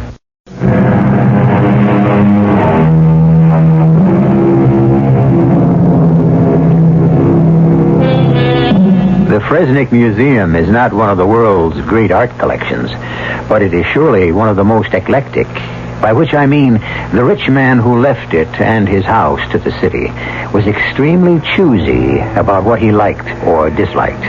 It contains a wide-ranging potpourri of special and disparate gems, from a Rubens to a Paul Klee, from ancient Byzantine through the most literal of English 19th century painting, to the Impressionists, the Cubists, and even a smattering of pop art. And most important to us, the only museum in the world in which hangs a W.H. Haskell, and thereby hangs our tale. Are you worrying about that picture again, Charlie? Darn thing haunts me. You know what I mean? Why don't they hang it in a better light? It's just the right light for a chiaroscuro, Charlie. Yeah, what? Italian word. Here we go again. Just because your father was born in Florence, that makes you the big art expert. Whatever you said. Well, what's the word in plain English? Well, there isn't any. Chiaroscuro means, the arrangement or treatment of the light and dark parts in a work of art, whether color or black and white. Yeah, but this painting here ain't in black and white. No, it's a monochrome. A what? Well, like it's done in different tones of all one color, kind of green-like. Oh, yeah. Now that you mention it, that's what it is. All green and spooky and crawly like cheese mold. Ugh. Charlie, you don't like the picture. Why do you moon around over it all the time? It ain't me. It's him. Who? The little guy who's been coming in the last couple of weeks. Just around this time, after you go off. And? And nothing. He sits on a bench tail, leaning on a stick, and keeps staring at this here picture. Like he was waiting for something to move or something. To move? What could move? There are no figures in it. Well, I know what could move. Maybe he expects somebody sneaking around in all them trees. Oh, come on, Charlie. You're letting the job get to you. Now, I get crazy notions sometimes, living here in the past, like it was with the dead, with the quiet and all. But I thought you being older, it wouldn't get to you. I guess I was wrong. That ain't the deal, Joe. I mean, anybody that gets tied up in something dead and gone at my age gives me goosebumps. I don't figure to be around so long. You? You'll bury your nephews and your cousins. What is it? Here he comes. Here who comes? The viewer. With the scarf and all. Let's make ourselves scarce, and you'll see what I mean. Why do I come here? Because somewhere, sometime, a man named John Brown has to be remembered. If not for himself, at least for what he could give of himself. Who would have imagined out of all the seemingly total failure of my life, this one last unexpected piece of immortality remains, and how bitter that it had to be this. The visual representation of everything that brought me disaster and tragedy. Just watch him. Charlie, I'm hired by the museum to watch a lot more than a sad, gray old man who comes in for lunch and a rest. Look at him. He'll sit there and stare at that painting without moving from now till closing time. Oh, what is it that grabs him so? Well, why don't you ask him? You want to come with me for a minute? I'll show you why. Okay. Nice looking picture, huh? Well, it's one of my own favorites. It really seems to get to you, sir. Forget it, Charlie. Let's move. Just a second.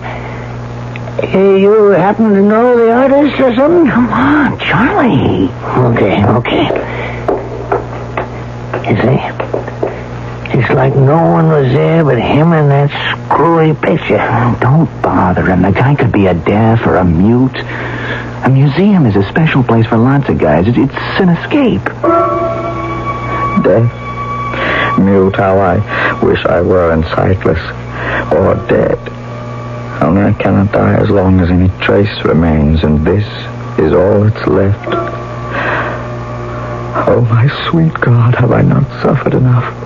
Can I not at last make the final sacrifice and atone for all my crimes? Is there no way back? Some hope to change the future? I am alone. Nobody watching me.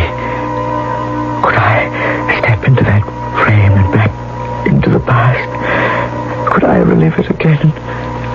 Somehow change the course of fate? How long will I hesitate to try? What am I waiting for? If it is to be any time, let it be now. Joe. What is it now, Charlie? Hey, old guy, sitting on the bench, watching the picture. We're back at the picture again. He just suddenly disappeared. His age. He probably has weak kidneys. No, I don't mean that. He just walked into the alcove toward the picture, and when I moved around so I could see into it, he was gone. As though he stepped into the frame and out of this world. Hey, look, Charlie, are you all right? Oh, I'm all right, yeah. I know what I'm talking about. Now, come here. Look, Charlie, Don't argue. Come here. Now, look. Look at the picture. That picture's an obsession with you. Look at it closely. Yeah, right there, on the path. Moving up towards the front door. Charlie, I think you're flipping out. Now, you know there are no figures in that painting. Just look. I'm looking. I don't see anything. It's a kiss couture, or whatever you call it. It's hard to see in the shadows and the same color and what light there is, but he's there. Just the same. Creeping up towards the door. Who's there? The viewer.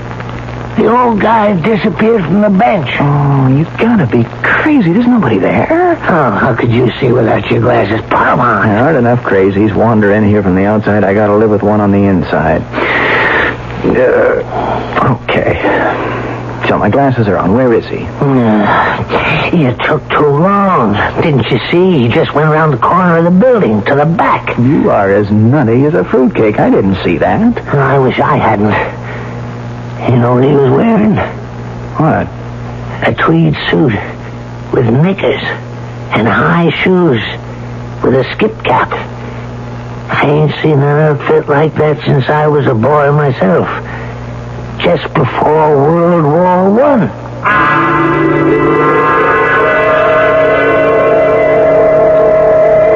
The Braxton House. That damn Braxton House. From the beginning, it both lured me and repelled me. Just the house itself.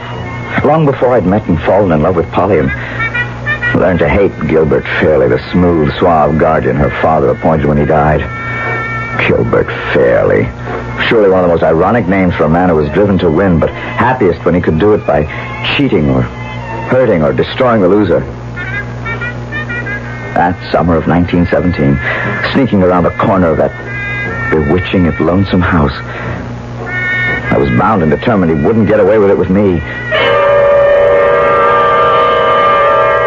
Charlie, I don't know if you're putting me on, but if you're not, I'm really going to start worrying about you. Joe, I swear, first off, I noticed the old man had disappeared from where he was sitting. And then, I seen the guy in the picture, moving, dressed just like I said. But that wasn't what scared me so much. What was it? Right here, on the path. You see where there's kind of a spot of moonlight, sunlight, or whatever it is? Yeah? Right there. He stopped for a moment, and he sort of looked back over his shoulder.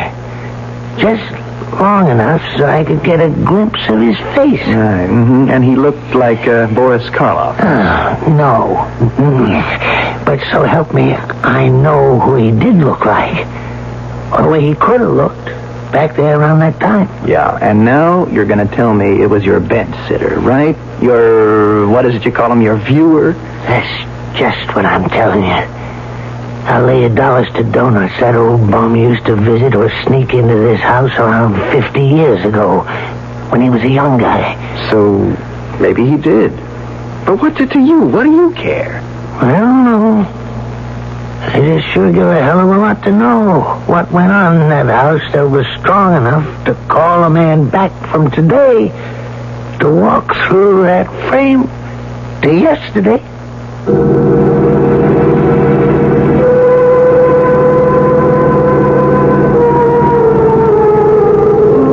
So, what do we have? An elder citizen filling a job who is slipping into senility without realizing it? Or a valid case of dreams come true? An old man who has come back from Lord knows what to moon over a picture that represents his youth and in some magical way has beckoned him back to it? To change the course of events? Or only to relive them? I shall return shortly.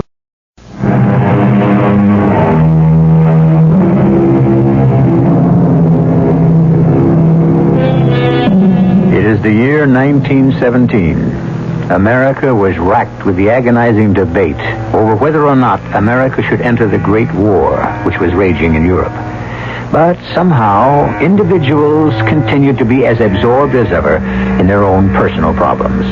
For example, a young man with the undistinguished name of John Brown, an artist with limited prospects and even more limited funds, fell helplessly in love with a young heiress named Polly Braxton, and she with him. I mention this only because if, I repeat, it were possible for someone to step back through a picture frame into the past, and that man happened to be John Brown, this is where he would have found himself.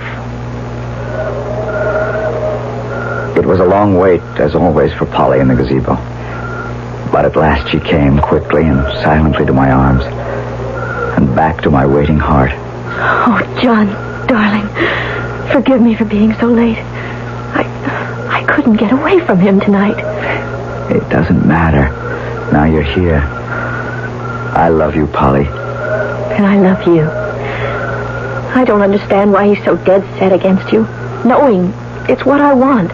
I'm an artist, which automatically means I have nothing. How could I support you? Who cares about money? I have plenty for both of us.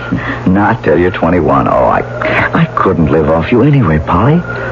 Only till you're a successful artist and everyone realizes how wonderful you are. Well, I'll tell you something. I don't say I'm going to be famous, but I think I found a sponsor. Who? Mrs. Chelton Fresnick. That ancient old grass widow? Oh, grass she might be. Ancient she isn't exactly. Why, Johnny Brown, I'm surprised at you, scarcely 22. She must be all of 30 and beyond. And everyone knows her husband was old enough to be her father or more when they married. All things considered, he ought to have been your guardian instead of... Instead of me, Mr. Brown. Mr. Fairley. Gilbert, I didn't see you approaching. I made no effort to conceal my approach. I'm even carrying a torch, as you can see. I was not aware you had an appointment with Mr. Brown tonight. A clandestine appointment. I need no protection against Johnny. I hope you never have cause to regret those words. I intend to do all in my power to make sure you don't. Now, just a moment, Mr. Fairley. I will ask you not to meddle in family matters, Mr. Brown. I'll talk to you in a moment. Polly, take this torch. Mind your way along the path. I'm not leaving. You will do as I tell you, or I swear by heaven I will lock you in your room till your 21st birthday. The torch. It will light you back to the house. Do as he says. You're sure you want me to leave? Trust me, darling. I do. Good night. You are never going to see my ward again. I'm warning you, John Brown. I'm carrying a gun at this moment and consider you a trespasser. This time I'll let you go. But if you ever show up at Braxton House again, I will shoot you on sight. I may show up with a gun myself. you won't get very far. From now on, I'm turning loose trained dogs who'll tear any stranger within the property apart. I left quietly enough, my tail between my legs, but not as far as Mr. Gilbert fairly thought I'd gone. By the front of the house, I doubled back to the trellis in the wisteria and was up on the porch roof in a moment, knocking at Polly's window gently. What is it? Polly, do you love me? You know I do. But what? Then let me in. We've got to talk about our future, if we're ever going to have any. Hey, Joe. Not the W.H. Haskell again. Yeah. What is it this time? The guy that was sneaking up the path. Yeah? I just saw him climbing up on top of the porch. And one of the windows was lighted up there. Oh, come on, Charlie. Not only that, but... What happened? Nothing happened, isn't that it? The window's closed. The light's out. It's just like it was before. Yeah, and just the way it's always been. Elope, Johnny? It's our only hope. I told you what he said. He'd shoot me or turn the dogs on me if I tried to come back and see you. But how? Well, how can we get married? I mean, without his consent. Cross the state line. And you're old enough in that state without consent. How would we get there? What would we live on? I have a sponsor, remember? I'm sure if I talk to her, she'll buy the rest of what I've got. She's already brought one of my paintings, and I have that saved up, a whole $100. That would pay for the wedding and the trip and all. But couldn't Gilbert have the marriage annulled? Not if you... Well, I mean, not if... Oh. Oh, yes. Yes. Yes, darling. We'll do it. I'll meet you at Four Oaks on the way to church. I can borrow a Model T and we can drive all that day and make it across the state line in time to be married. By the time Fairley gets back, finds you gone, traces you, if he can, everything will be... Well, I mean, it won't be till Monday morning, and by then I'm... Oh, stop stammering, darling. I want to belong to you. To be yours. And once I am, he'll just have to accept things as they are. Till Sunday. Till Sunday. You'll never regret it. You'll never regret it. If either of us could ever have dreamed. But at that moment I was too concerned with another problem that lay ahead of me, which also concerned a woman. My sponsor, Marcia Fresnick.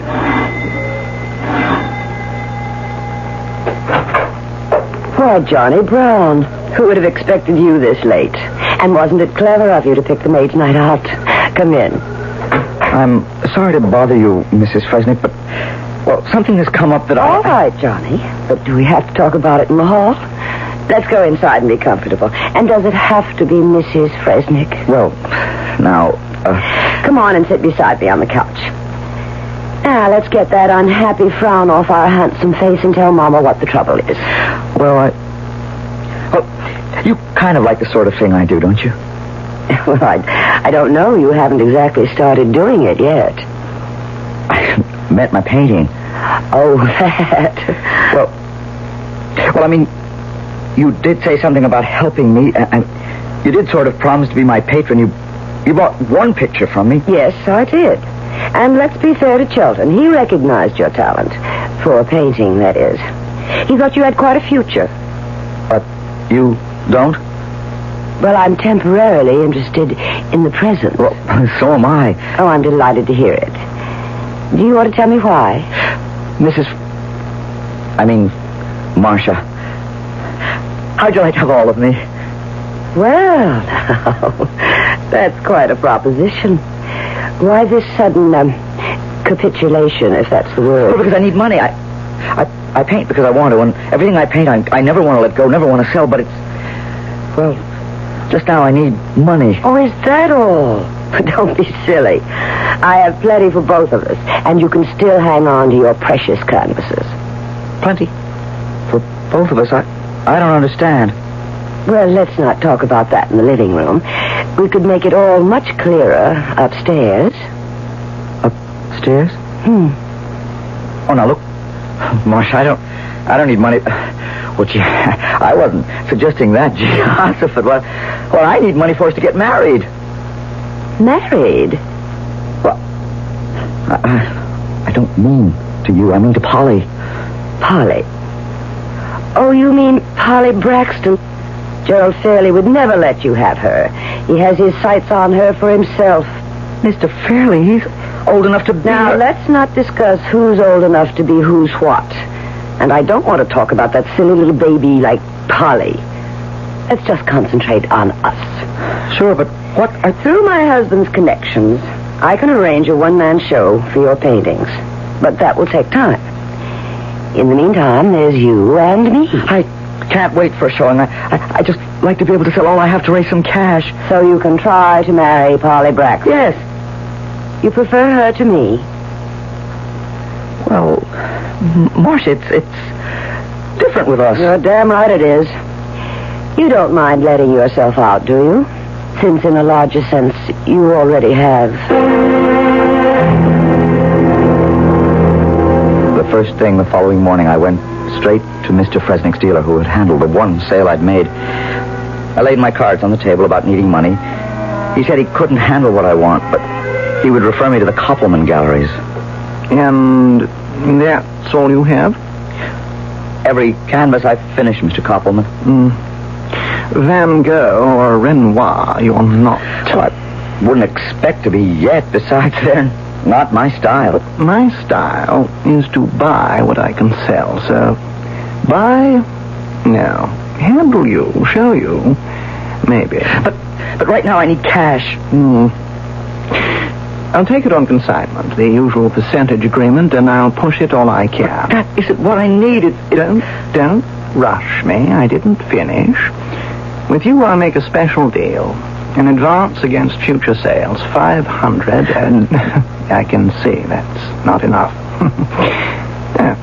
I'll stretch a little. $1,000 cash, but that is as far as I can go. When could I have it? I have a wagon downstairs. You help me stack these canvases in it, and you'll get it right away. I didn't question anything for a moment. Things had gone even better than I could have hoped. Polly and I met that Sunday as planned, crossed the state line by mid-afternoon, and got Polly settled in the hotel. We registered as man and wife, which we were going to be as soon as I found the justice of the peace. Then came the first blow. John, where have you been? What took you so long? When do we get the license? Oh, honey, There's something wrong. What is it? We can't get married yet. Oh, I knew it. God is punishing us. I knew it was too good to be true. We still have to wait 2 years until I'm... No, take it easy, darling. Not 2 years, just 2 days, 48 hours. Oh, is that all? Then everything's all right. Sure. Only... I know. This was to be our wedding night. We waited so long. Why does it have to be longer? I guess it's just the way the rules are made. But we are going to be married in 48 hours. We are man and wife already in our hearts. Couldn't we bend those old rules just a bit? Do we have to wait any longer? What harm would it do? Well, I guess, considering how much we both want each other, it wouldn't do any harm at all.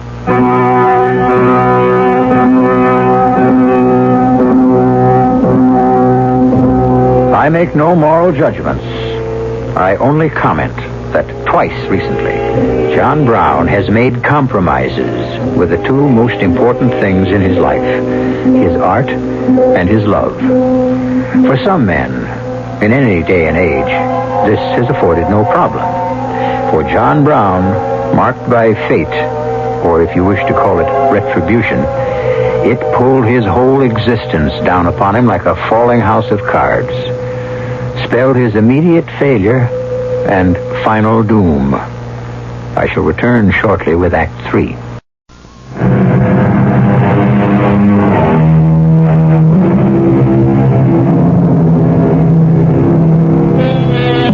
That morning, Polly and John woke up together. Man and wife, in every sense but the piece of paper that would make it legal. Two things happened that affected their future. The United States declared war on Germany, and Gilbert Fairley, not entirely by accident, discovered where his missing ward had disappeared to. Both of these events set a series of actions in motion which are to bring us back full circle through 50 years to the Fresnick Museum and the haunted painting. But let us leave the future for the future and stay for the present with the past. Are you awake, John? Yes, Polly. For a long time, I didn't want to wake you. Oh, good morning, Mr. Brown. Good morning, Mrs. Brown. Husband. Wife. I feel so wicked. Me too. And in about 34 and a half hours, it can all be nice and legal. Well, don't sound so bored about it. Well, I'm not, but after all, it's only a matter of form now. You're not worried about making a dishonest woman of me? Well, why should I be, since I have every intention of making you the other two? The other what? An honest woman.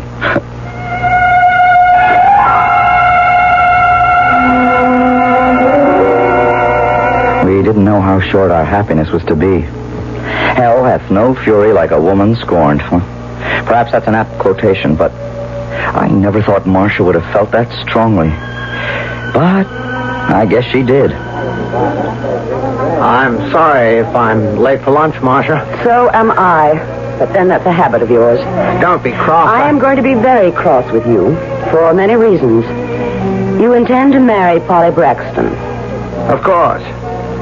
If I don't before she's 21, she could bounce me out, and quite possibly will. Where is Polly now? Darned if I know.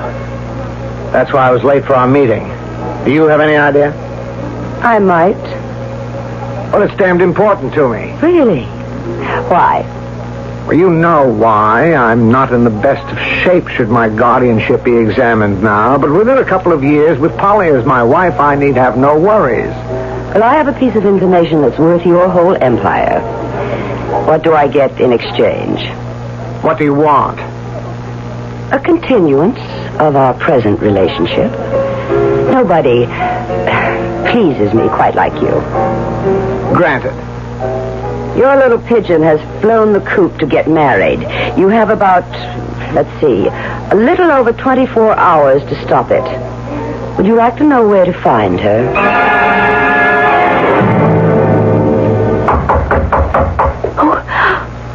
Who is that, darling? I don't know. I'm terribly frightened. Try not to be. Go into the bathroom, darling. I'll answer it. Okay, I'm coming. Oh, it's you. Where is she? Where's Polly? None of your damn business. She's my wife now. Oh, no, she's not. I took care to check on that at the registrar's office before I came here. I'm going to have you up for statutory rape. And I have enough evidence on you to make it stick. No, please. I'll go in court and swear that... You could only hurt him. You're 19 and still my ward. And without a marriage license, you've still not reached the age of consent. Now, I'm giving you both one choice. Take it, or I'll shame you and Polly out of all society, and I'll ram you in jail for the best part of your life, Mr. John Brown. What's the choice? We have just gone to war. We'll need plenty of cannon fodder. I shall expect you, Mr. Brown, to report to the nearest recruiting station today, or at the latest tomorrow. And Polly? I'm going to do something for Polly that you couldn't or wouldn't do. I'll make her my wife, and an honest woman. I won't go through all the pleading, the threats, the tears from Polly, and the vicious obstinacy of Gilbert. Today it would seem senseless. In 1917, it was a different world. And I ended up with one of the first cadres to ship overseas to the mud and the trenches as a member of the American Expeditionary Force. I think I prayed that a bullet would find me and put me out of my misery. But with the perversity of fate, since I didn't care about living, I was one of those who came back.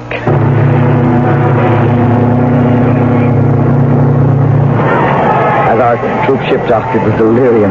Everyone in transports of happiness. There was none for me. Of all the letters I'd ever written, I'd never had one reply from Polly. I was surprised when Marcia met me. Surprised that she was there, but surprised more than anything at how she had aged. So good to see you home, Johnny-O. Well, I should be glad to be back, or at least grateful. Where's Polly? Well, as soon as you can break free, why don't we go somewhere and talk?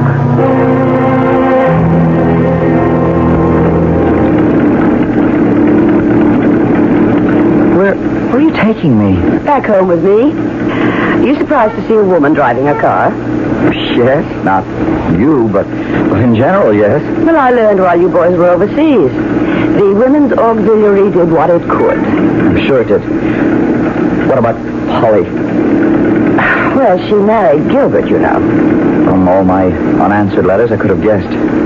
Right after I left? Oh, no. She waited as long as she could, but... You say your letters were unanswered? That's right. Dear Lord, it's worse than I thought. What does that mean? Well, I guess she could never have received them, John. I don't think she would have married Gilbert if she had. I mean, if you told her that you still loved her. I did. Oh, what's the difference now? I don't suppose anything's happened to my paintings. I mean, anything of interest, I mean. No. Did you do anything over there? Do you mean painting? Oh, good Lord, no. I hope you will again. Your painting of the old Braxton house is still in my ex-husband's collection. The others? Well, you'd have to ask Gilbert about those. Gilbert? It was a condition Polly made before she'd marry him. They were bought from a dealer named Koppelman and put in her name. You have quite a sum waiting for you in the bank, Johnny. I don't want it. I'd rather have my pictures. Well, they are yours now to claim. What do you mean? She left them to you in her will when she... When she what, Marcia? Is Polly dead? Yes, Johnny. Polly is dead. How? She was going to have a child, but she... Go on. She committed suicide. Hanged herself before the child was born. Why? That's something else you'll have to ask Gilbert about. He said, and he had a telegram to prove it, that you had been killed in action. We all thought you were dead. And suddenly it was all crystal clear. That cold fish carrying through his plots at no matter what cost. The child, mine and Polly's, not his. The intercepted letters broke her, thinking I no longer cared for her. And then, with that false telegram, the last frail hope crushed. And her ghastly escape from his cruelties and demands, taking our child with her. And so, half insane with rage, I went to Braxton House for the last time to face the man I felt could shame the devil. I heard you were back in the States, John Brown. And I've been rather expecting you to turn up here. Aren't you afraid? Of what? That you tear me limb from limb? I prepared for that. A German Luger. Yes. I purchased it from one of our brave Yankee Doodle boys like you. You are a fool. I'm not afraid to die. My dear Johnny, I have no intention of shooting you.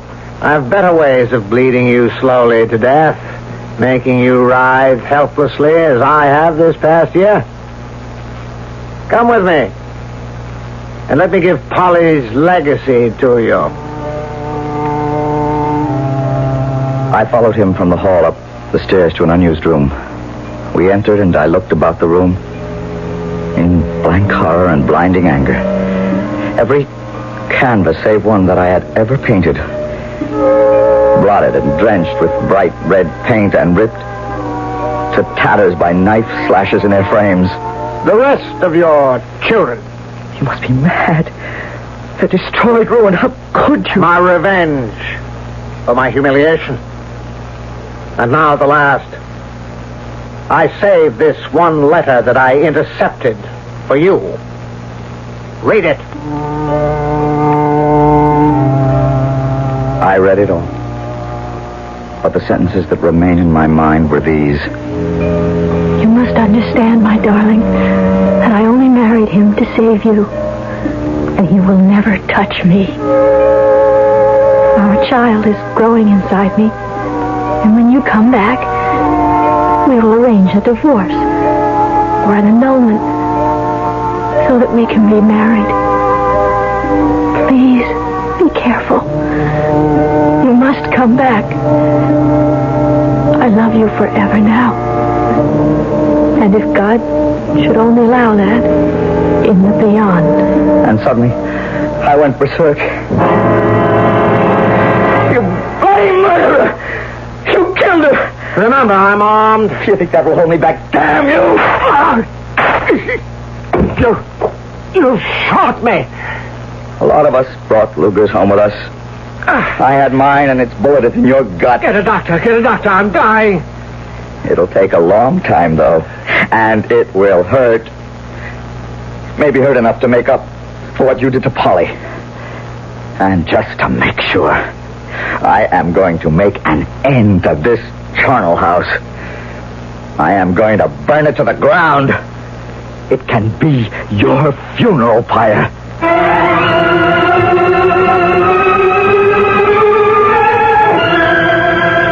The police found me at Marsha's. I was arrested, tried, and convicted of arson and murder, and committed to an insane asylum for life, where I stayed until I escaped 1 week ago. Hey, Joe, come on. Don't argue. Now I can really show it to you. Show me what? There's a light. A bright orange-red light in that upper window. Oh, are we back at the W.H. Haskell again? Yeah. Not only that, the old bum, the visitor, he's back, sitting on the bench. Yeah, see? Yeah, I see him all right, but... Good Lord, you're right.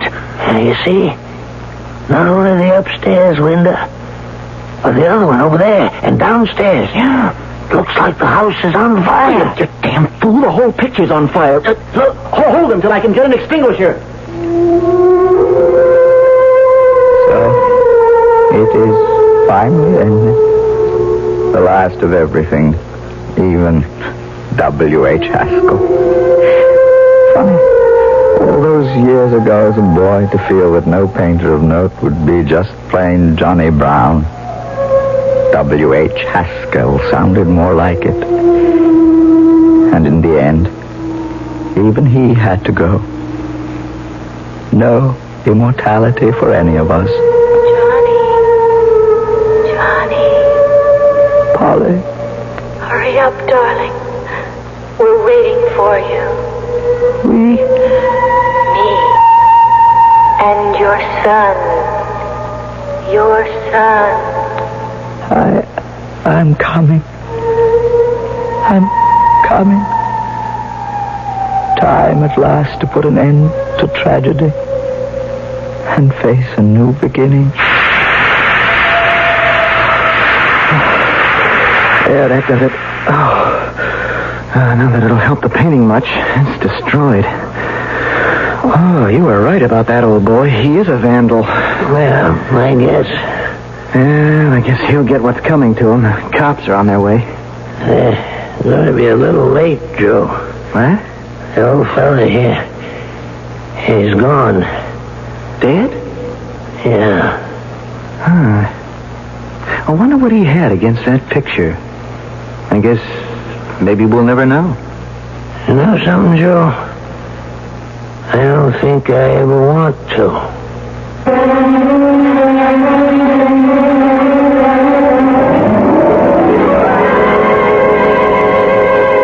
And maybe it's changed my own fascination for the idea of walking through a picture frame, like Alice through the looking glass, just to find out what lay deep in the heart of the forest, or the cave, or the house with the blank windows that showed no light. It's none of my business, really. And maybe I wouldn't like what I found there. I'll be back shortly.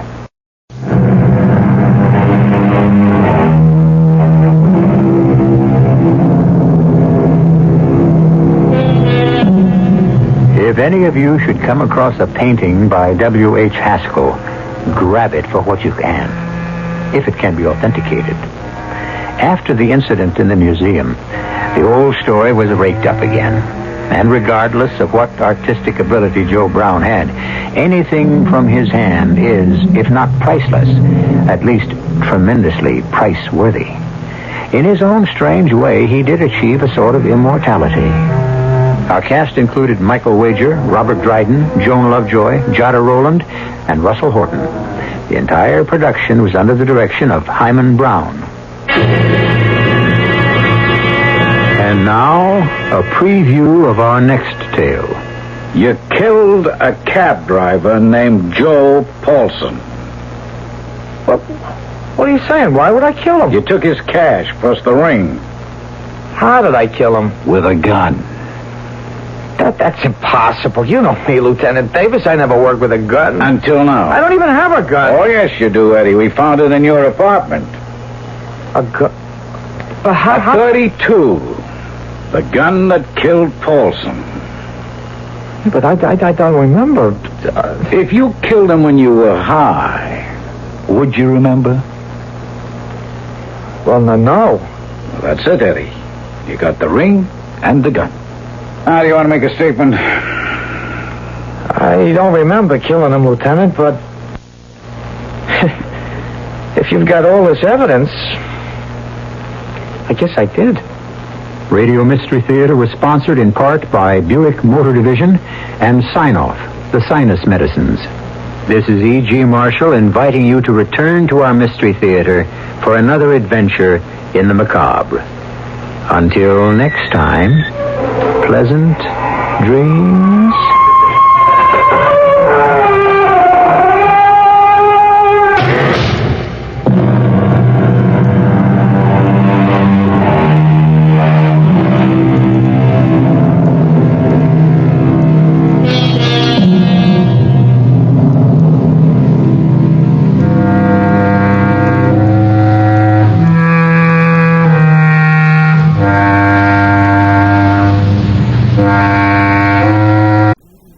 CBS Radio Mystery Theater presents...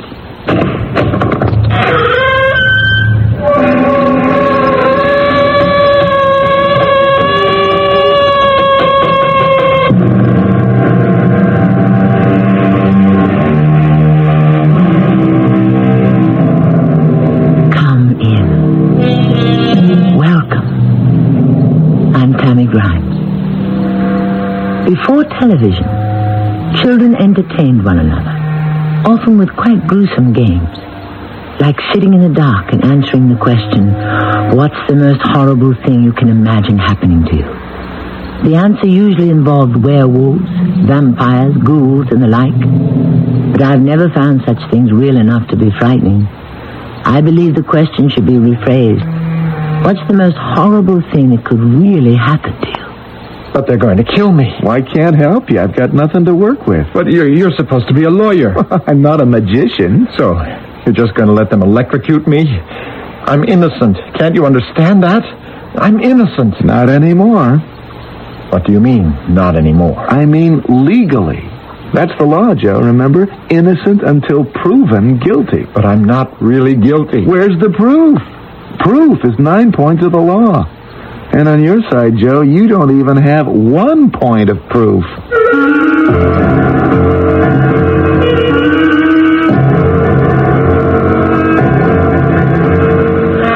Our mystery drama, The Victim, was written especially for the Mystery Theater by Bryce Walton and stars John Lithgow. I'll be back shortly with Act One.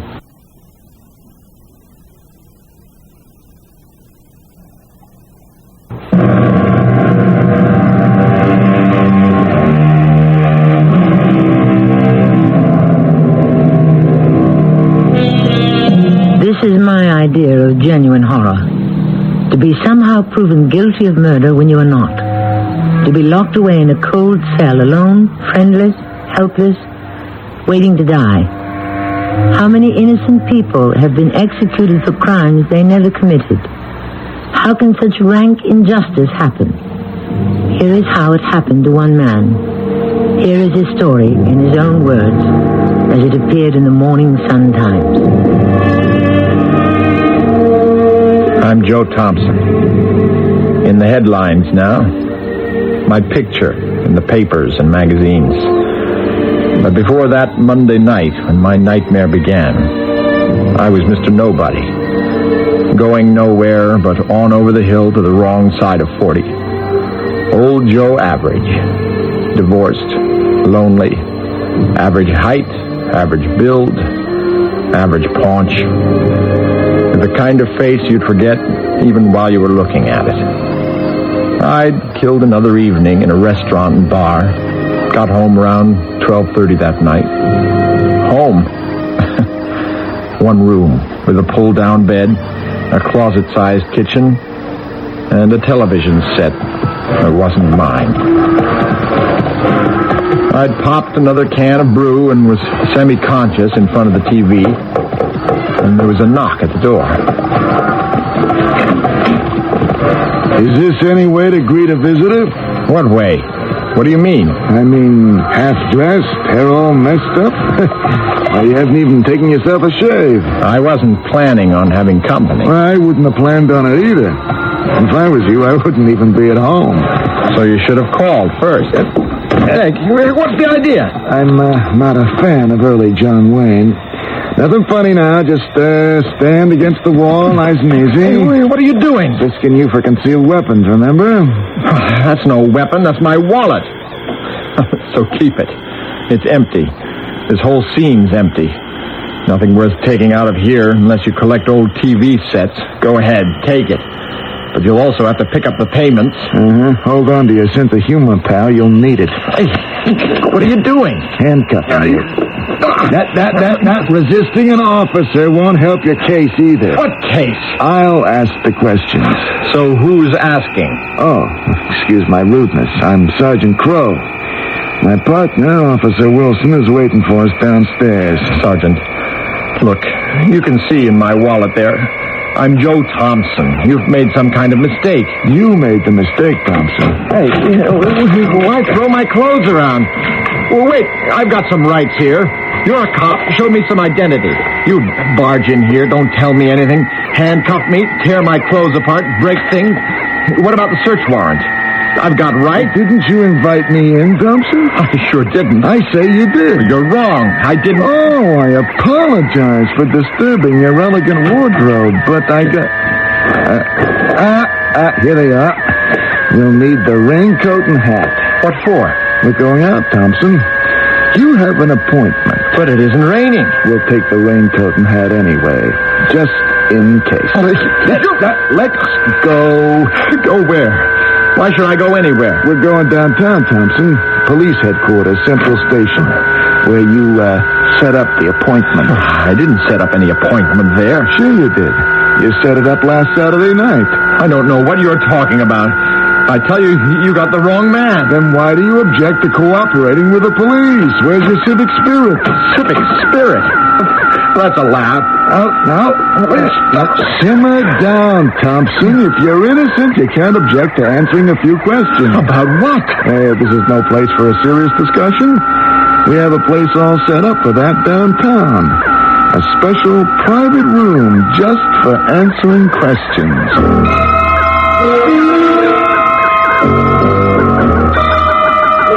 How long have you lived here in Palm City, Mr. Thompson? About 6 months.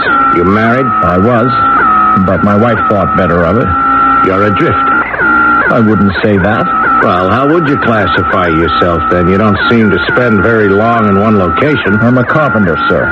That's my line of work. And hasn't a great deal of your work consisted in standing in unemployment lines? I've put in my time there, yes. But I've got a job now at Larson's Building Supplies on South Street. You're a carpenter there. Oh, I'm getting close. Work in the lumber yard. Were you working there last Saturday? Yeah, that's the big day at Larson's. How late did you work Saturday? Until 6. And what did you do after that? Why, mostly I guess I just drove around. Oh, just drove around? Yeah, I do that a lot. Just doesn't seem to be much else to do. Cruising? I wouldn't say that. Just driving, killing time. Killing time? Lonely, in a new town, not knowing anyone much. Do you drive around looking for company? Maybe. It's always a possibility. But did you also kill some time in the Shamrock Bar? Sure, I dropped in there for a few. To pick up some company? Well, it could happen. But mostly I just... what time were you cruising the Shamrock Bar? I don't know exactly. Like I said, I was there to kill time. Not count it. I had a few. My memory's on the hazy side. When did you get home from the Shamrock Bar? Maybe around 2 a.m. This raincoat and hat, Thompson, they're yours? Yes, they are. You went to the Shamrock Bar, then home, huh? Oh, where did you get all this mud on your raincoat and hat? Mud? Yeah, this reddish clay mud smeared all over. Where did you pick that up, and when? I guess I don't... Wait, yes, I remember now. I had a flat tire. Sure, it's all coming back to me. A blowout. Mm-hmm. Had to change a flat there off the road. Oh, off the road? Where? Along Jemison Drive somewhere, I think. It was dark, and I couldn't... Well, if you can't remember where this suddenly remembered convenient flat occurred, maybe you can tell us when. I can't. No, I can't. Not exactly. Oh, well, can you remember if it was after or before you cruised the Shamrock Bar? After, I think. Mm-hmm. And when do you think? I think maybe around midnight.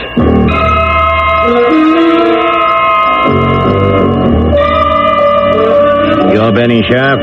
For 66 years, sir. Your occupation, please?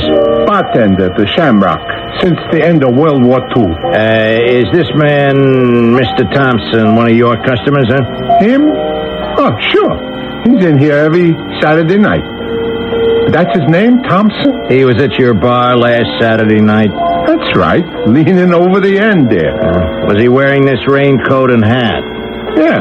Was the raincoat and hat smeared with this reddish clay mud? Not that I remember. No, sir. Well, when did Thompson come into the Shamrock? About 9:30, I'd say. When did he leave? Maybe a little after midnight. Now, was the girl Dorothy Logan at the Shamrock Bar Saturday night? Yeah, she was. She's there just about every night. And what time did she leave? Around midnight.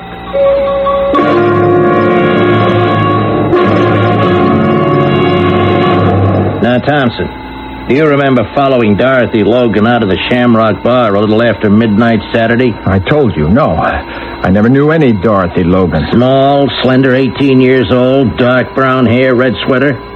You knew her such a short time, maybe you just didn't get around to her name. I didn't get around to her at all. I never saw her. I never followed any woman out of the Shamrock Bar. I was always careful who followed me out.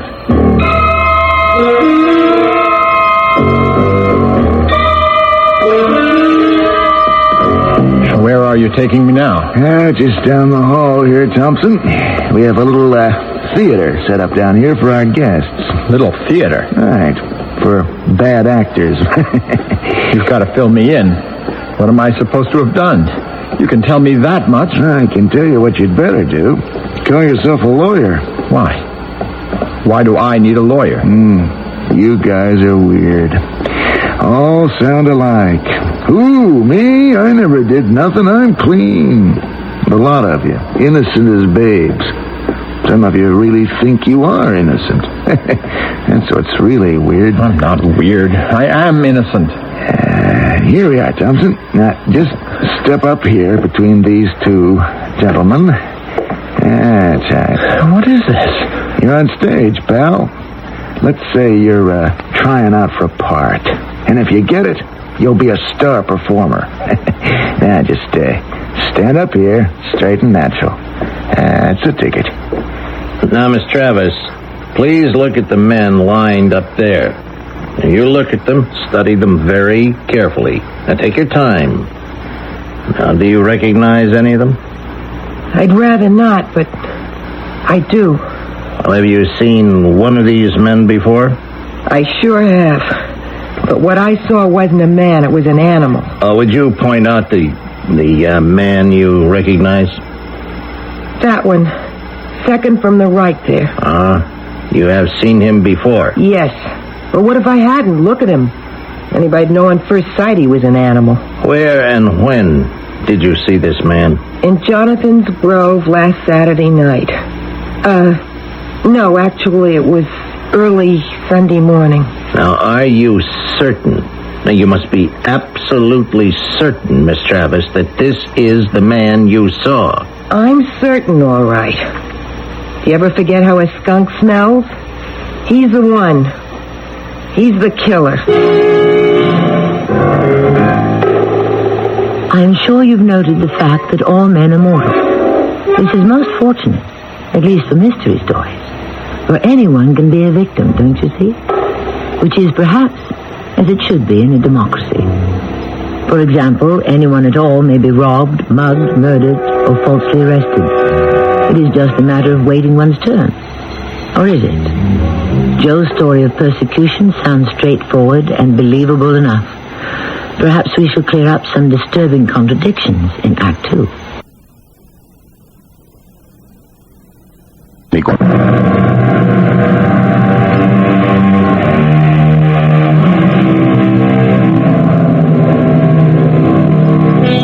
Joe Thompson's continuing story of persecution as it appeared in the Morning Sun Times rings with undeniable conviction. Joe's been there. He's experienced the nightmare. Joe knows firsthand the depths of terror, the terror of a small and innocent man found guilty of a murder. He's telling it like it is. We believe him. Of course we believe him. But I'm reminded of an old English legend. I know not what the truth may be. I tell the tale as 'twas told to me.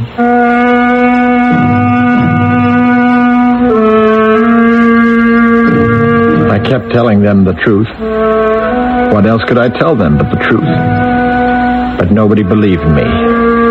Nobody even bothered to listen. Nobody cared. I was presumed guilty of murder.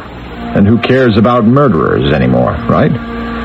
Let's care more about the victims, right? Sure, fine. That's just dandy. I'm on the side of the victim. But I was the victim. They couldn't see that, though. All they could see was Dorothy Logan and the need to nail somebody to the wall. You followed Dorothy Logan out of the Shamrock Bar Saturday night or early Sunday morning.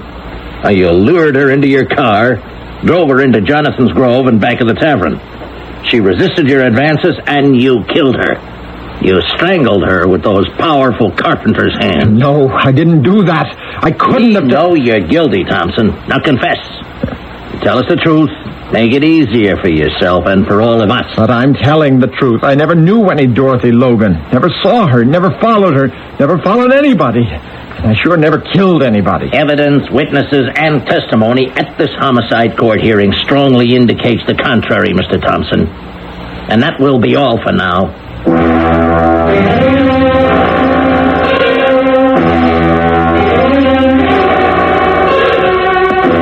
This way, please, Mr. Thompson. I'll show you to your room. Thanks, Sergeant. Even set up a reservation.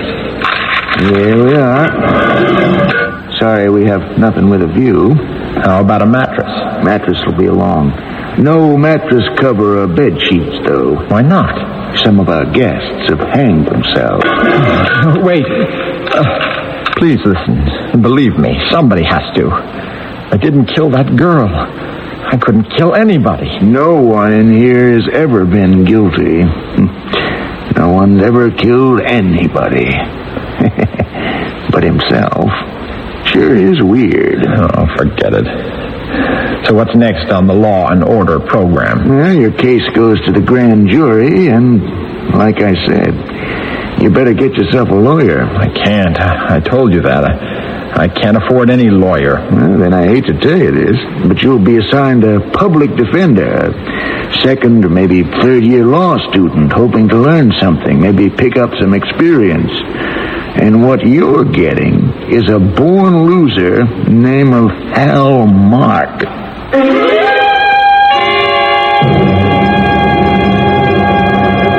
Hi, Joe. How you feeling? You'd be Hal Mark. Right on. I've been assigned to your defense. How you holding up, Joe? I feel better in traction. I'm climbing the walls in here. You've got to get me out. Yeah. Well, Joe, we've got a problem. No kidding. I've got the problem. I've never done anything wrong, and they want to kill me. Now, I know the facts, Joe. Believe me, I know. But I'm not referring to the end, the bottom line of this case. Our hurdle is big and immediate. The grand jury hearing's coming up in just a few days. Now, we aren't prepared. I have here a copy of your homicide court proceeding. Now, I have slept with this report. I've turned it inside out, and it's a hang-up. If you were a doctor, I'd figure I had terminal cancer. I got to level with you. There's no evidence here in your favor. Nothing. You're supposed to find something. Well, you give me something to work with. Like what? I didn't kill Dorothy Logan. I wasn't there. That's it. You see, your word. That's all there is. We have to have some positive evidence, some kind of alibi. Witnesses. Okay, like, maybe someone saw you changing that flat tire. Someone stopped to offer a hand. Anything. And there wasn't anybody. Nobody stopped. Well, just driving around? Who knows? Did you stop for gas somewhere? A filling station attendant? No, I didn't need any gas. Oh, boy. You know, I can see just one way out for you, Joe. Don't tell me. Plead guilty. What? When you go before the grand jury, plead guilty. Throw yourself on the mercy of the court. Mercy? What mercy? They want to kill me. I can't help you. I got nothing to work with. But you're supposed to be a lawyer. I'm not a magician. So you're just going to let them electrocute me? I'm innocent. Can't you see? Can you understand that I'm innocent? Not anymore. What do you mean, not anymore? I mean legally. That's the law, Joe. Remember? Innocent until proven guilty. But I'm not really guilty. Well, where's the proof? Proof is 9 points of the law. And on your side, Joe, you don't even have 1 point of proof. Now, I'll stick with you to the end. I'll try to dig something up, but... spare me. I don't blame you for being uptight. I understand. If I was in your shoes, I'd be shaking in them forever. But you're not getting rid of me. I'll be there at countdown. So stick around.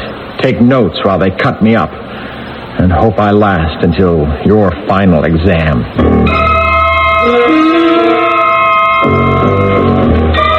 Yeah, Officer Crow. Yes, sir. What was the defendant's attitude on the night you questioned him at his apartment? Oh, his attitude was very hostile, very uncooperative. Mm-hmm. He resisted arrest. He insulted an officer. What officer? How? Oh, me, sir. He accused me of not telling the truth.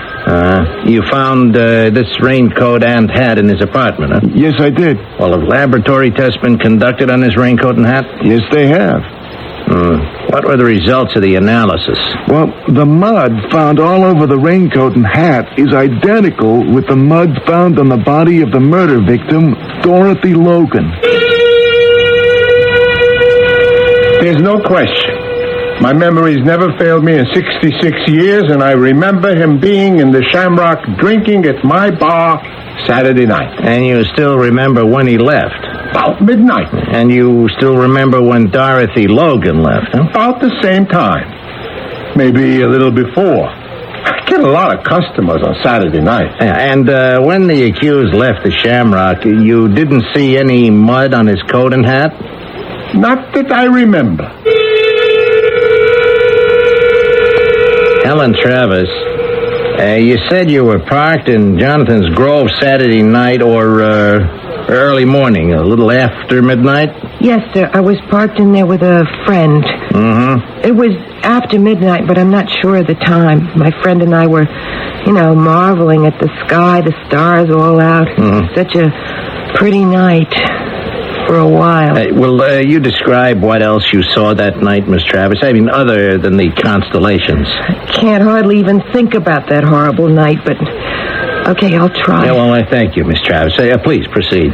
Well, we're parked, my friend and me, admiring the heavens, when this beat-up old heap of a car drives in, parks just a ways from us, no more than 50 feet or so. And I couldn't be mistaken about what I seen. I mean, no way. The moon was full and bright and all those stars out. I mean, it was Mr. Thompson's car, all right. I'd know that old heap with the rubbed-out blue color anywhere. He didn't see us, I guess, on account of our car lights not being on, and we're parked in close alongside a mulberry hedge, but I seen him clear enough. The way he came out of that car into the moonlight, dragging that poor girl, and the way she was screaming. And we were afraid to go over there and try to help or anything. I'm ashamed to say it, but we were afraid. But after he drove away, we went over there, and she was dead. And all that blood. Well, why didn't you report this earlier, Miss Travis? Why wait until Monday to call the police? We were just too scared, I guess. Afraid to, get involved. But it wouldn't leave us, me, alone. I just kept thinking about that poor girl, and what if it had been me? So I called the police, described the man I saw, and his car, and his license number. How can we fight eyewitness testimony like that, Joe? You're supposed to find a way. Can't you come up with something, anything, to show that you were someplace else? No way. How often does this happen to innocent people? I can't say. And I wouldn't want to guess, Joe. I am telling you again. Your only chance to save your life is to plead guilty. Throw yourself on the mercy of the court. Hope for a second-degree verdict. You really think I'd do that? Admit being a murdering fiend when I'd never hurt anybody? You're hurting me, man. Let me go. Are you crazy? Is everybody crazy? Let go! You want to kill me, too? You too? See? You do believe I'm guilty. You miserable shyster. Why not kill you, too? Why not? I can only fry once. Isn't that the line? I can only fry once? Well, I am getting out of here. Crazy, man. You are crazy. Well, you may be right. Yeah. Could be. Joe, you have got nothing on your side. No witnesses, no alibi, no money. Look, I checked out the Travis dame. She's okay. A waitress at Al's Diner. And that eyewitness account of hers is bad. Real bad. And you've got the whole judiciary system of this town against you. How's that? Well, it's corrupt. It's greedy. The DA is ambitious. He wants as many murder convictions as possible because he's going to run for state prosecutor. And what's more, the months of May, June, and July are called the lethal season. A lethal season? Yeah. More murders occur during hot summer months. Courts get overloaded with killers. They got to be cleared out as soon as possible. Yeah, could be it's me. Could be I've lost my marbles. Are you serious? Maybe she did see me kill that girl. And I don't remember because I'm some kind of split psycho. You mean a split personality? A schizo killer like Jekyll and Hyde? Oh. Hey. You mean it. You want me to cop an insanity plea? No. Wait. What if I'm not crazy? Well, so what? You do a little time in a funny farm and go free. But it's bad enough already. Being guilty when I'm not. Do I have to go crazy, too? When maybe I'm no crazier than anybody else. Okay, it's your funeral. But I'd rather be crazy of anything than dead. If I'm not crazy, what is it? Do I have some fiendish double? Possibly. But I have to be on my way. Yeah, wait. And if I didn't do it, who did? You're the only one who's going to worry about that. How long do I have to worry? Not long. What happens now? It's happened. You're indicted for first-degree murder. The worst criminals among us may become the object of hero worship. As a child, I was emotionally stirred by Billy the Kid and Jesse James. But how times have changed. I can't honestly think of a single present-day murderer I would care to identify with. I certainly wouldn't care to identify with Joe Thompson, whether he's a murderer, a convincing liar, or in fact is, as he insists that he is, an innocent victim. Which reminds me, is any victim entirely innocent? Perhaps we'll find at least some of the answer in Act 3.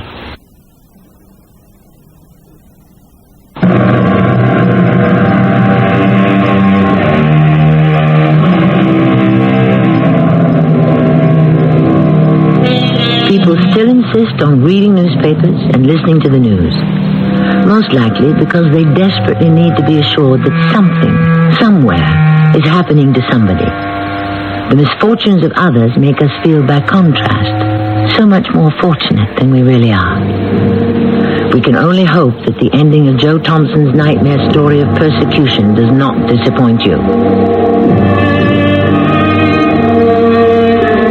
So I'm found guilty of first-degree murder and put away to die, like a bug in a killing bottle. My only company was hopelessness and fear. I'd wondered if everyone else was right and that I might be crazy.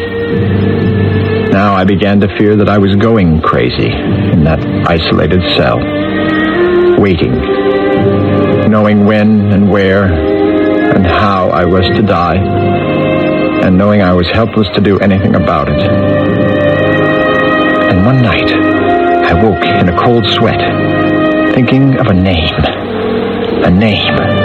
that might mean a last faint chance for salvation. Mr. Sam Ferris. Ferris? Yeah, he says he has an appointment to see you, Joe. Oh, yeah, Sam Ferris. Almost forgot. Here you are, Mr. Ferris. Make yourself at home.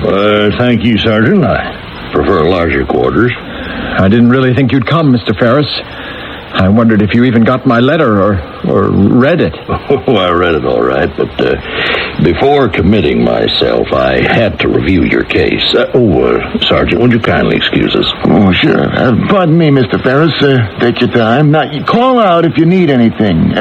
Maybe you'd like some coffee? No, just some privacy. Oh, right, Mr. Ferris. You got it. Here, Mr. Ferris, you want to sit down? Why not? First off, Mr. Ferris... Sam. I gotta say first that I'm innocent. Believe I'm innocent. Like I said in my letter, I couldn't have killed that girl. I've never been in Jonathan's Grove. Never heard of that girl or seen her before. You gotta believe me now. Say you believe me. Do that or it's off. No talk, no nothing. Forget it. No, just cool down, Joe. Just cool down. Now, how did you get on to me? I dreamed about you. I read a magazine story about you once, and I remembered in my sleep here. The lawyer of last resort. The man who goes to bat for the little guy who's been written off and doesn't have the chance of a moth in a blizzard. You've pulled off miracles in the courts. I figured you could pull off the biggest miracle of all time and help me. Well, no miracles, Joe. It's just evidence, facts, and the right of every man to equal defense before the law. And I have never taken the case of a man who smelled guilty. You mean it? You figure me innocent? Well, I'm here, Joe. You give me a chance? Oh, the prosecution has, Joe. Now, one look at the prosecution's case, and it is so full of holes you could use it for a fishnet. You mean it? Easy, Joe. You've been running in the rain too long. It's time to just dry off and just sit tight. I'm going to do a complete rundown on your case, those so-called witnesses, especially that gal, Helen Travis. Sam, where you been? I thought maybe something... Well, I've been losing sleep, Joe, losing sleep. But that DA is going to lose a lot more. How's my case look now? What case?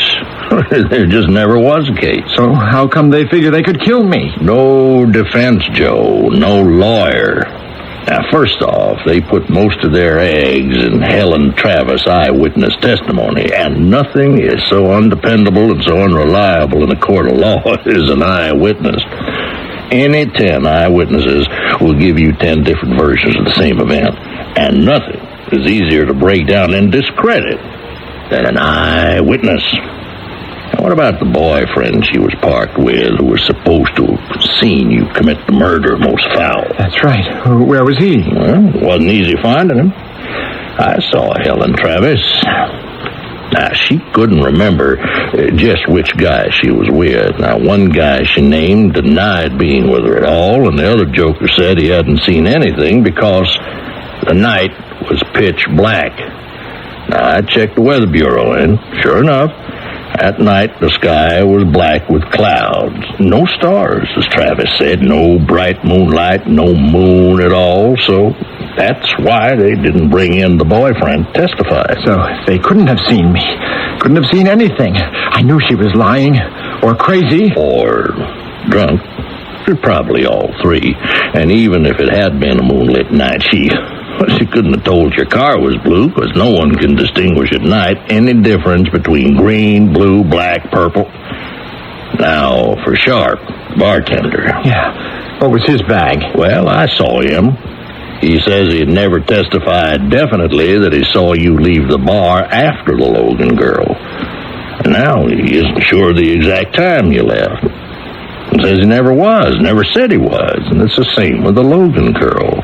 And he says he never saw you with her at the bar, so much for Sharp. And now for the physical evidence. Yeah, the mud on my coat and hat. Mm-hmm. That could have been picked up anywhere in the area. Now, I am talking about withheld evidence. You see, I checked at the headquarters. There were sneaker footprints all around the girl's body. And that foot that made them was patently larger than yours. Evidence never presented in court. And the crime lab had blood and hair samples, but didn't begin testing until the weekend before the hearing. And by then, the original samples were too old to be properly tested. Now, the DA knew the sophisticated laboratory analysis might prove that the blood and hair belonged to someone else, so just forget it. And there's other evidence, all proving one thing, Joe.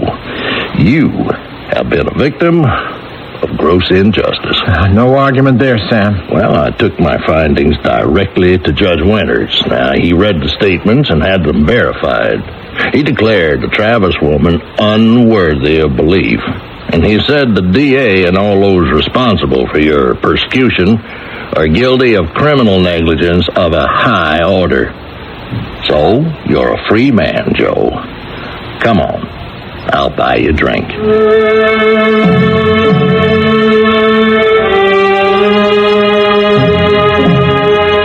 So there, on the razor's edge between life and death, I found salvation. How many other innocents have been unjustly condemned? No one knows. I only know that I could be dead and buried in a dishonorable grave for a crime I could never have committed. I only know that eternal vigilance is still the price of liberty.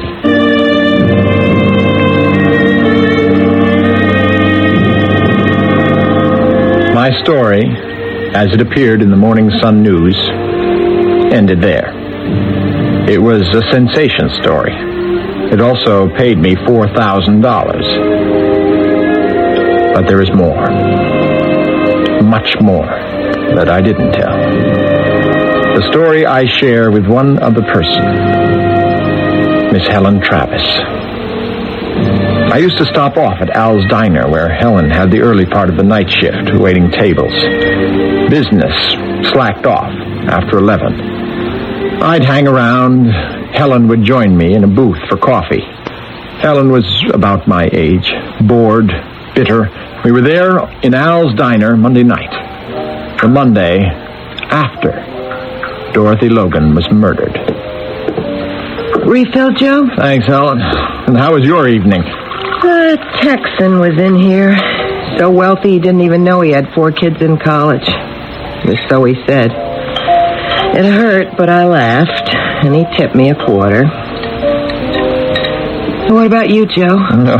Has the little man got any more big pipe dreams? No, we can still rob a bank. Yeah, you can get yourself killed doing that. You know a better way? Joe. No, I'm tired out. So am I. Tired waiting for nothing to happen. Gotta make it happen. Tired reaching for the sky and getting it right in the teeth. I'm tired hating myself because I'm a bust. I just want to accept myself and live with it. We're not cut out to be gracious losers, honey. Gracious winners have more fun. Pipe dreams. We're over the hill, Joe. It's finished. Maybe only the astronauts can have the moon. But we can shoot at it. We ought to make it a good ride anyway. Even if it's all downhill? No, everybody's on the toboggan ride. You're a funny cat. All hot air, but I like to listen to you yak. You almost make me believe all over again in the big bufola. They're out there grabbing it every day, Helen. Why not us? I just feel burned out. Wasted, like an old rack at the thrift shop. Like that girl that was murdered Saturday night. Oh, another one? Don't you read the papers? Oh, who needs more bad news? Here, it's all over the front page. Girl hung around at the Shamrock Bar, Dorothy Logan. Just a kid into the city looking for, Lord knows what. One of our dreams, the brass ring you're always yakking about. So what did she get? Murdered. In the mud. Squashed like a bug. Wasted. The only difference between her and me is it's taken me longer. That girl, that night, Joe, gives me the creeps. Oh, why the creeps? It happens every night. Not right in front of your eyes. What? I was there where it happened, when it happened. I was so bored Saturday night, I took a ride with an old boyfriend. If you saw him, you'd know how really bored I was. Anyway, he parked in Jonathan's Grove. That girl was killed a few yards away. I know the spot. At about the same time we was there. But you didn't see or hear anything? Oh, no. Yes, you did, Helen. You saw and heard it all. No, it was dark. No, it wasn't dark. You saw it, honey. You saw the killer's car.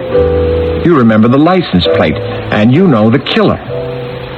I do? Yeah. You're looking at him. Hey, you sure could have fooled me. I figured your limit was pulling wings off butterflies. No. I mean, that's what you're going to phone up the cops right now and tell them. You're going to describe me, my car, give them the license plate, and tell them you saw me murder Dorothy Logan. Hey, sorry, Joe, but you're gone. Gone round the hill. Just gave me the idea. The big one, Helen. The first and last big one of our life, honey. Because if they're big enough, one is all you'll ever need. Now listen. And do what I tell you. And all you have to do is stick to your story. And when it's over, we cash in.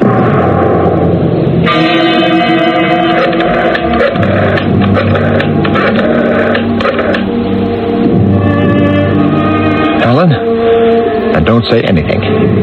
Just listen. You have to be careful about seeing or talking with one another for a while. It's called collusion. I'm sending you some money and a plane ticket to Acapulco. I've set up reservations for us at the Hacienda del Lobo. I'll see you there next Saturday night.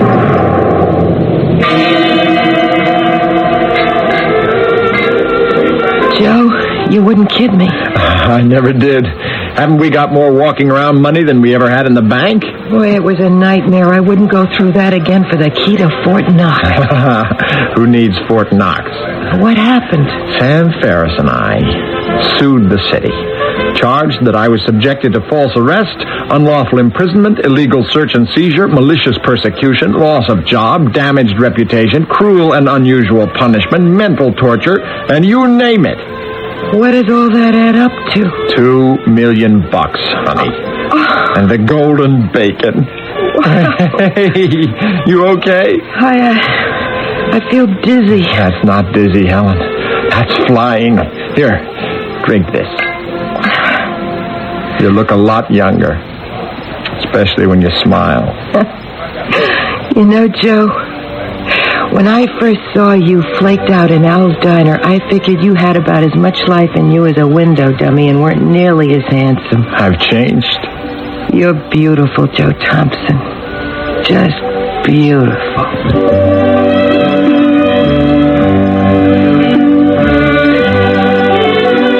It's wholesome and American for a criminal to want to rise in the world, to want to get on to bigger, if not always better things.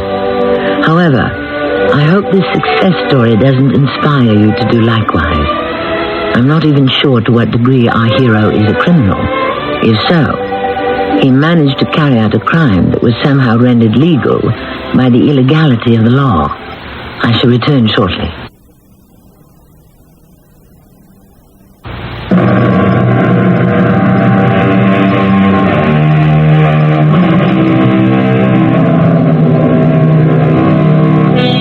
Money. In large quantities, it is frequently appealing. For this very reason, long sentences have been designed for grand larceny. Money persists in being a problem. They say it isn't everything, that it's the root of all evil. Then there are those who consider it eminently worthwhile, or who at least feel that they deserve the chance to decide for themselves, whatever the risk.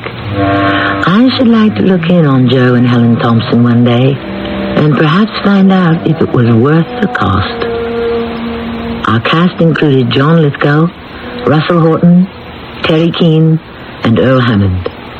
The entire production was under the direction of Hyman Brown,